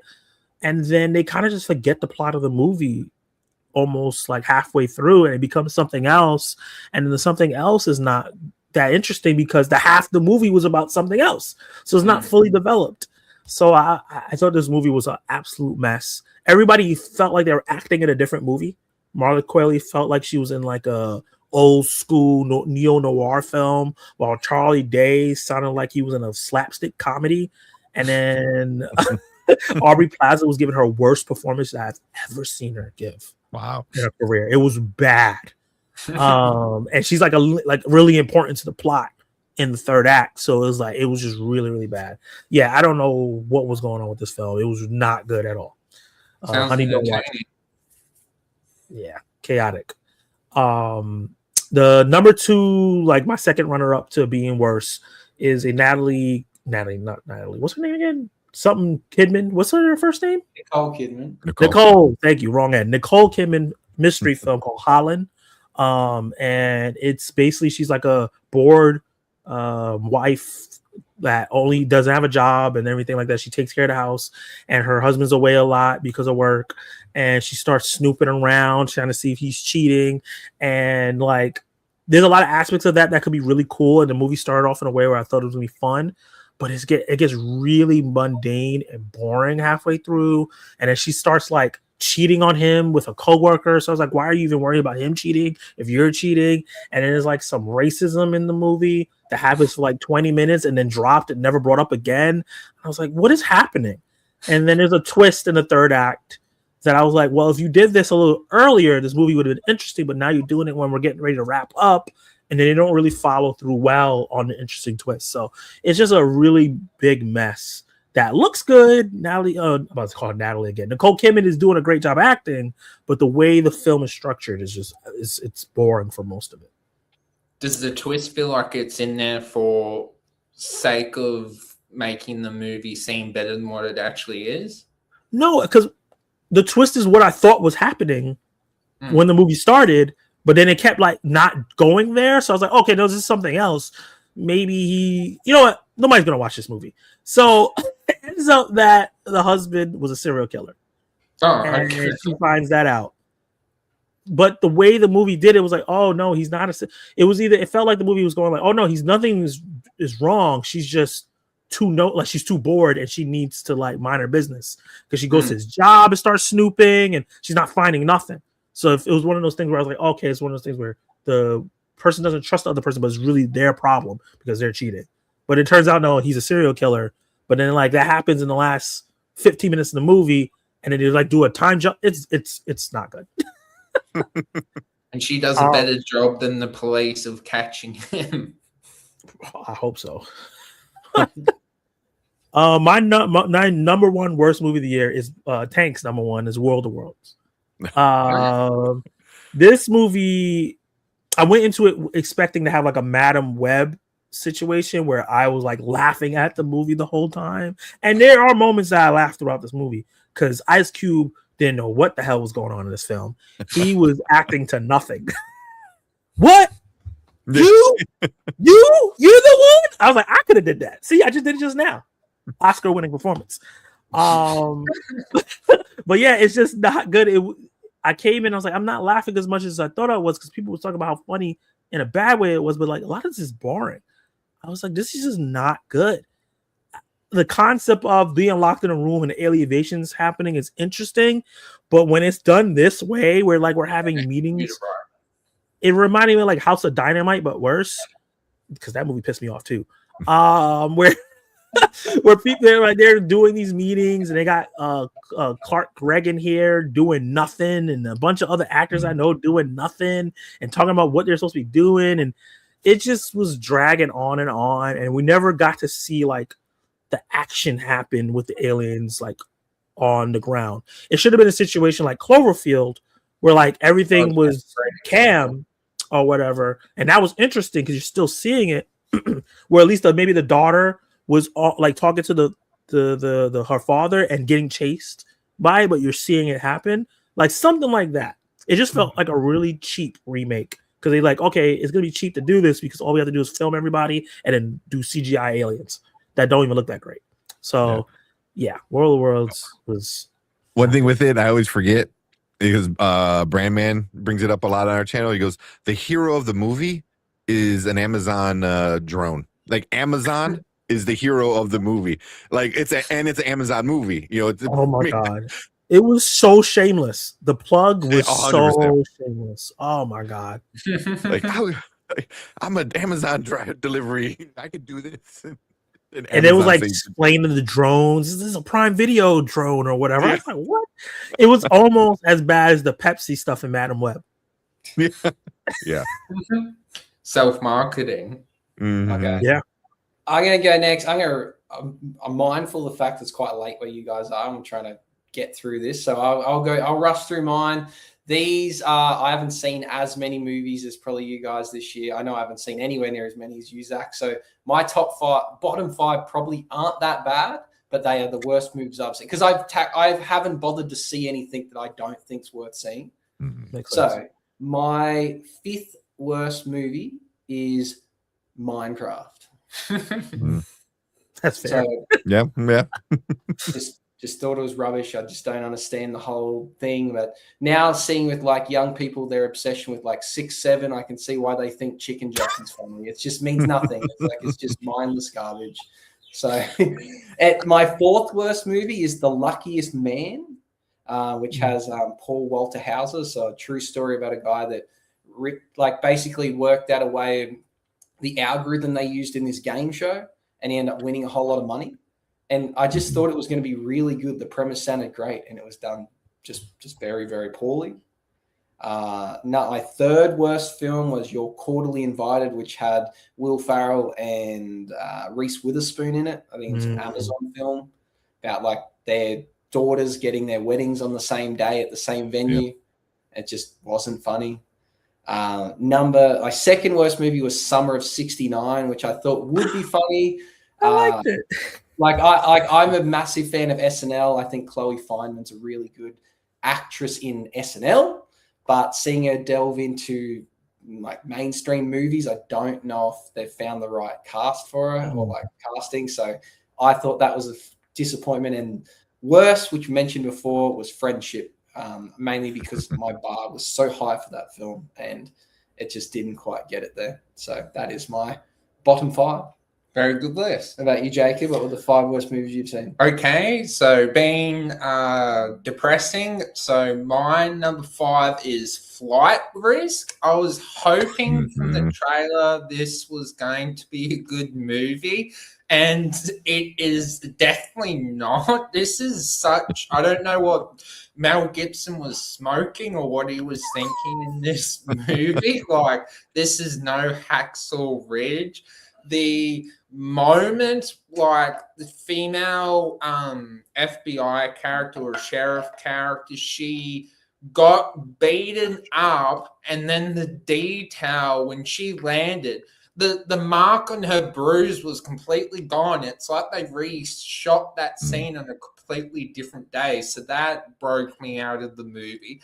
And then Mark Wahlberg, his villain character, he was able to escape twice, and the movie, I did not enjoy the movie. The only thing that I did enjoy and why it's at number 5 is Mark Wahlberg's performance. I thought it was interesting seeing him play a villain and not always the good guy, and actually enjoy it. I was actually hoping he was going to win and actually have the villain win for once. I was actually hoping for that outcome, but seeing what happened to him was, I guess, hilarious.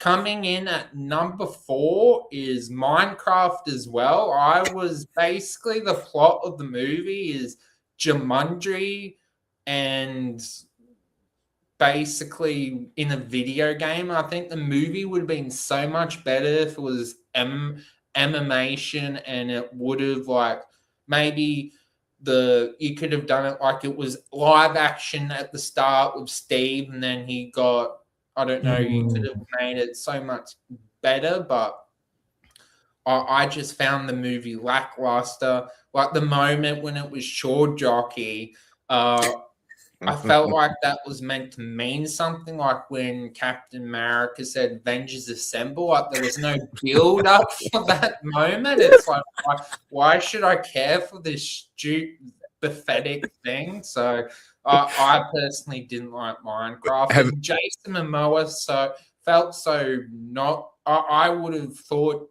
John Cena would have been better in that role. Like, from Jason Momoa being cast as Aquaman and then seeing him in this movie, it's like the only thing that I really like about the movie is Steve, and seeing Jack Black play Steve. That's the only good thing about the movie. Everything else is complete disaster. Yeah. Coming in at number 3 is... Wait, hold on, Jacob. I think Tech had something to say about Chicken Jockey. Well, no, just have either of you guys or even Zach, have you guys ever played Minecraft? I played. I watched a lot of people. I have a lot of friends that play it, and they try and convince me it's good, but I don't see it. No, okay, yeah, because I do. Well, not recently because I don't have as much time, but I played a lot before. But yeah, but when they first introduced Chicken Jockey in the game, he was a pain in the ass. he's not like the worst bad guy now, but yeah, the Chicken Jockey arrived, you kind of ran away for the most part early on. So yeah, but it definitely became a meme. Do you feel like it had the impact that Avengers Endgame had, or do you feel like they did that just for shits and giggles? Yeah. I think once things go viral, someone obviously was the first person to start the whole popcorn throwing thing, and then it just became, hey, let's replicate this. So you can make anything viral. Go watch the Minions in a suit, and suddenly everyone else starts doing it. Like, just if something comes viral, then it just builds. So because the kids in my theater, when that Chicken Jockey shit happened, it was like they built up to it. They knew, it's like they seen the movie already, and I'm like, this shit just came out. How did you know? And they were like, Chicken Jockey, and somebody was on somebody else's shoulders, and I'm like, this is insane. There's a video of somebody actually bringing a chicken. Yes. Like that's wild. A Yeah. live chicken. Yeah. Yeah. Okay, what are you up to? Yeah. Your third worst Yes. film? So number 3 is Until Dawn, other video tie-in game. I actually haven't played the video game, but this is, as a horror movie, I found it completely wasteful and just complete. I was not scared in this movie, and compared to Weapons, that was innovative. It was very masterful of how it told its horror storytelling. Until Dawn was just boring. The characters were not interesting. It basically went through the Groundhog Day set pieces with different bosses, but it was not a movie that I enjoyed. I was going, oh, what's going to happen? And then it ties into a game, and then that was, don't know what they were doing there. Probably making it that they could make another movie or TV show or something. But Until Dawn is at number 3. Now, for 2 and number 1, you could argue these are actually good movies, but more I thought about it, I actually were very disappointed with them. So, coming in at number 2, and I actually really enjoyed the first one. I thought the first one was innovating. The twist surprised me. I actually watched the first one for the build up for the second one, and the second one is Den of Thieves 2. I thought Den of Thieves 2 was so rubbish. The actors were so unfit, and I don't know what happened with the directing, or the characters were just the smartness from the main character. He was completely dumb in the second one. The movie, to me, I was completely disappointed, except for the action scene when they were trying to avoid the Mexican cartel or whoever they were. The movie was soulless and, in my opinion, very disappointing. And I couldn't believe it was the same movie. From the twist of how the first one set up the second one, and it just complete letdown. I absolutely hate Den of Thieves 2 with a passion. Well, maybe not a passion, but it's not good. No, it's terrible. Coming in at number 1, and for me, it did not do its job right to make me like the character, and I still dislike the character. I know this might upset Tank, but that's okay. It's only a movie, and that, for me, is the new Superman movie. I very much dislike this movie. I admit it is a fun movie, but for me, I wanted more from this movie. And for me, the scene that ruined it for me, and to me, I just very much disliked the movie, was the scene when Superman is trapped with the character that has kryptonite, and then Superman is trying to convince him to help him escape so they can do the right thing. And then Superman is saying, oh, I want you to try and I'll get your son. And then he's like, no, I can't do it. And then when we get this person, Lex Luthor shoots this person, and then he cries for someone they bury. Knows. I'm like, what is this writing? It felt terrible. And then I do admit Lex Luthor was a pretty cool villain.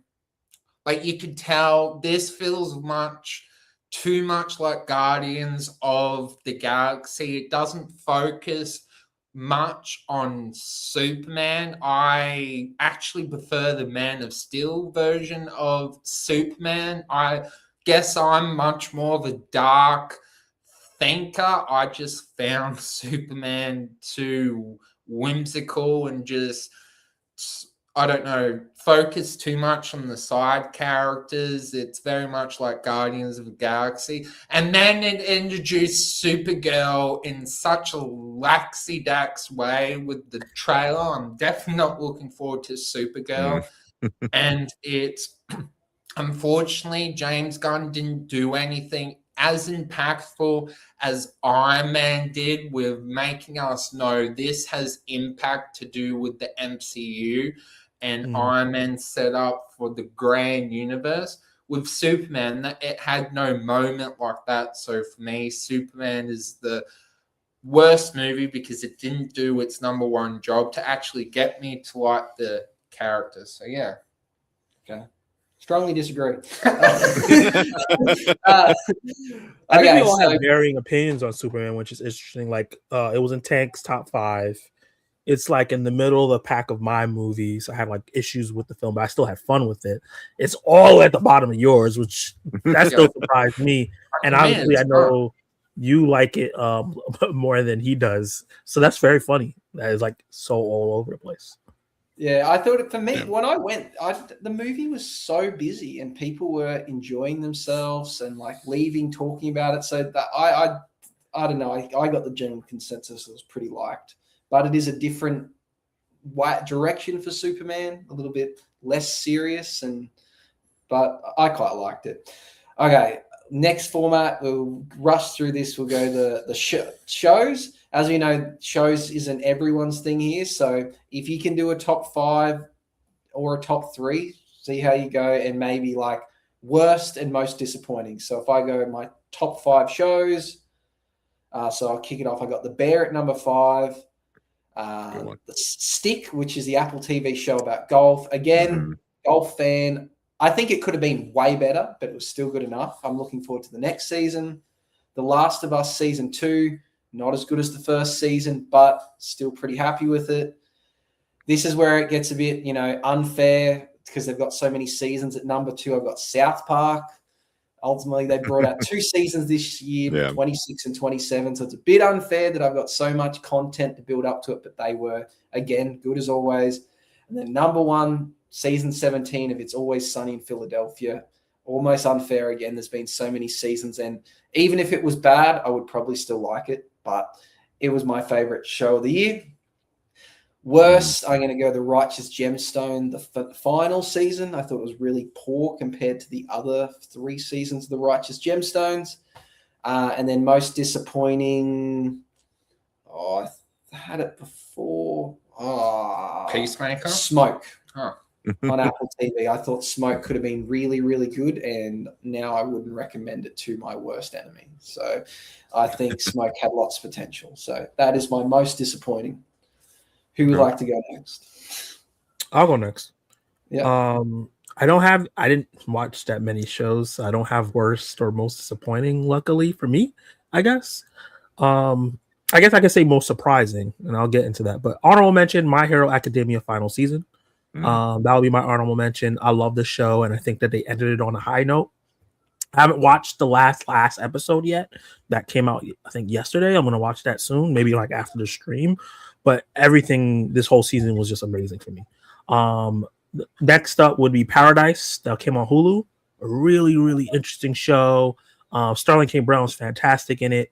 And I really was trying to figure out what the mystery was throughout. And it's a post-apocalyptic show that felt a little different than what we get. We get so many of those these days. And this one felt a little different. My most surprising show of the year was Marvel Zombies. I did not want to watch this show. I was really not going to. And then my friend, his name is Evan, but he's on the Evan edition. I do a live stream with him every other week. He was like, we're going to talk about it. You got to watch it. So I watched it and binged it.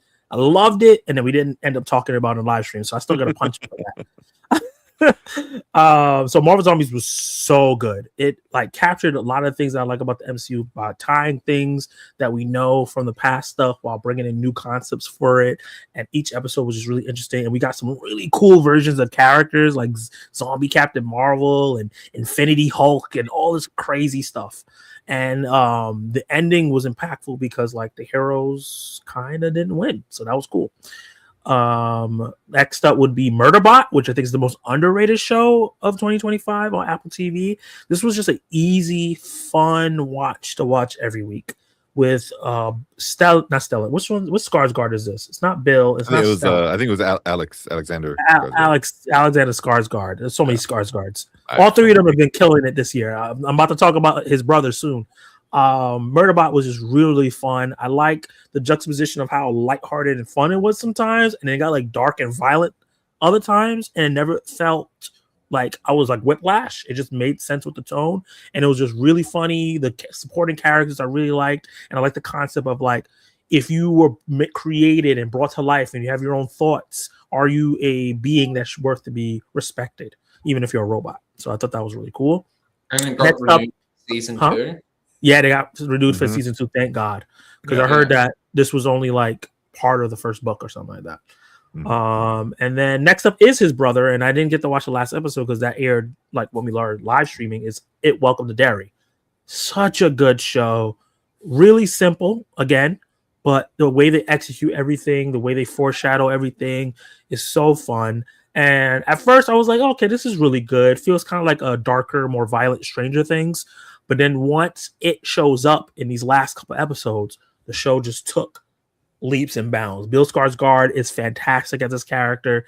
It really got me scared. It's killing kids, which is crazy because you don't really see that. Usually little kids and old people are saved in horror movies and stuff like that, or like it'll be dead off screen, but they're like showing it in this. So yeah, I found this really interesting. Another movie show where Native Americans are trying to help everyone, and the white people come and mess it up. No offense. And next up is another Apple TV show, The Studio. One of the funniest shows that I've seen. It's so hilarious. I'm excited for season 2. For someone that is a cinephile, someone that loves movies, a show about loving movies and all the intricate workings of that was just made for me. And then the last one is Invincible season 4 on Prime Video. I think probably the best season of the show so far. I had so much fun with it. All the different characters, all the different plot lines, and then obviously Conquest was such an amazing villain, and that whole fight blew my mind. It was hard to watch. It was just so good. But yeah, those are my shows. Do you see who they casted as Thrag? What's his name? Something Pace? Lee Pace. Yes. He's gonna voice Thrag, which is great voice. Great voice. Yeah. So I can go next. Let's go with you guys. Yeah. So like for me, like we watch a lot of TV on Twitter. Like we watch a lot of TV. So there's so much good TV this year. Like Invincible, like you said, is out there. But I'll start with The Pit. I love medical dramas, being a DMT for so long, went to nursing school, got my nursing degree. This medical stuff is awesome. And The Pit was supposed to be a continuation / spinoff of ER, but they had problems, so it kind of turned into its own thing. And the way they have it, where it's like, oh, you're in this ER for 24 hours, and like they kind of do it in real time, so you're in there for a whole shift. And it's like 1 hour of the show is 1 hour. It's like the show 24 is very much like that, but medical. So that was awesome. Love that show. And like Zach Paradise, really did not expect it. Love Sterling K. Brown. He's awesome. He's such a great actor, and have him as a lead in this, post-apocalyptic world. It was great. It did remind me a little bit of Silo, little bit, but it still, kind of did its own thing and set up its own problems and stuff like that. So I did appreciate that. It is on my list, and I don't know if I want to put it like this low. It's kind of like wherever, but it's like Zach said, like I didn't see the finale, so I'm hoping the finale is good, but I can't really put it up higher until I watch the final episode. But so far, man, this is so good. It is freaky, it's gory, it's scary. It's the first 10 minutes of the show, you're like, oh wow, and it sets up the next 7 episodes. Yeah. So definitely that last episode was top tier television. Oh man. Yes, yeah. Like you just legit to say that, it's good. Yeah, exactly, right. It is great. It's hard. You're kind of like starting to get a little teary-eyed during it, because like it was a great episode, and I'm really excited to watch this finale. Probably after we get off the stream. And then 2 more seasons. Yeah, that's what I heard. They're going to do 2 more seasons with it, which I could see. I'm kind of curious to see where it ends and how it's I going to think they just continue go into back like 27 years or something each season. Yeah, they're gonna go back 27, and then from there they're gonna go another 27. That makes sense. Yeah. That makes sense. I like that. That'd be fun. But next on my list is Murderbot. Just like Zach, so good. My wife was a fan of the book series, read all the books, so she was like really excited about it. The only thing is, in her head, the Murderbot was female. And in the book, I guess they don't really tell you if it's male or female. So that was kind of like, she was like, oh, okay, they went that route. But the show was so good. It was so good with what's being human, who deserves humanity and respect as a living being and stuff like that. So definitely a must watch. Another show that's not finished yet, but I instantly fell in love with it, and I know we're going to be talking about it sometime soon on Spoiler Kings, is Plorbis. It's on Apple TV. Wow. Talk a show where you want to just strangle the main character, but you're also like, you're not wrong, but I hate you. So because she's so annoying, and this last episode that came out on this past Friday definitely set it up in a way where I'm like, oh, like what's gonna happen next? Like, it's such a interesting show, and then it's made by the same guy who made Breaking Bad. Yeah, it's very, very different. It's not another kind of Breaking Bad. It's a very different show. But then my favorite of the year, hands down, Severance season 2. Severance is just so good. I loved season 1. Season 2 just knocked it out of the park. It was amazing all the way around. Some of the directing and the way they went with characters, and I mean, you get so sad and so emotionally triggered, in some of these episodes. So it's so well done. So Severance is definitely my favorite show of the year so far. I don't have a worst, because if it's something I really don't want to watch, I don't watch it. But one I was really kind of looking forward to was on Netflix, called Pulse. It's another kind of like ER, Grey's Anatomy, The Pit kind of style. It's a medical drama thing. So bad. Everything about it was this. I didn't even finish it just because I just gave up on it, because it was, everything was sloppy.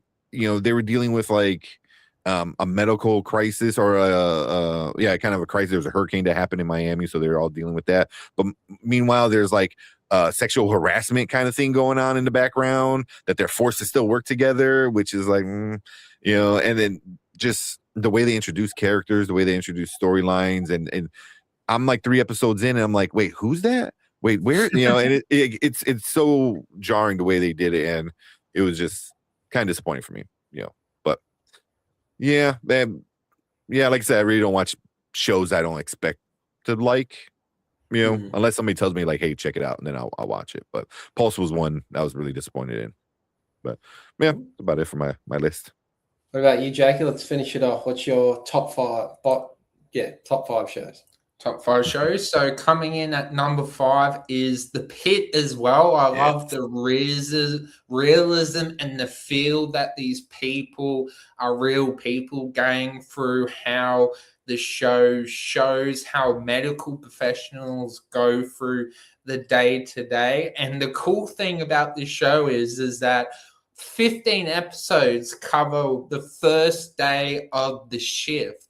So I actually thought of a really cool concept that I hope the show does for the next season, is that season 2 covers 1 week of the show and then following on from there. But I really enjoyed The Pit. Didn't think I was going to, but superb of how it, unlike House and other medical shows, it gets that realism right, and that's what I really enjoyed about The Pit, as well as Tank did. I think it grabs your attention. There are other things that I didn't enjoy as much, more the drama side and kind of things that they go very unrealistic with the AI, to do with the private parts we get to see. But besides that, very superb show, and very much looking forward to season 2 when it comes out. Coming in at number 4 is Dexter Resurrection. And as a Dexter fan, I was very much disappointed with Dexter New Blood, and I was a little bit worrisome about Dexter Resurrection. And then when I got to watch it, I was like, Dexter's back. This was superb. Even Peter Dinklage as the villain was the superb marketing choice in casting, and seeing Dexter reunite with Harrison was great, and all the serial killers and kind of the serial killer like collective group, and seeing what goes on within the season, and very much looking forward to season 2 with Brian Caston as the next villain in season 2. Coming in at number 3 is Paradise as well. I absolutely love this show.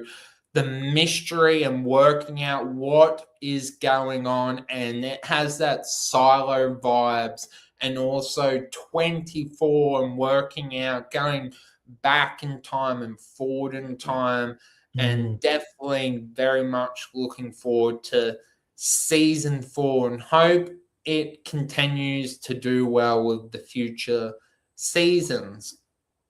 Coming in at number 2 is Department Q on Netflix.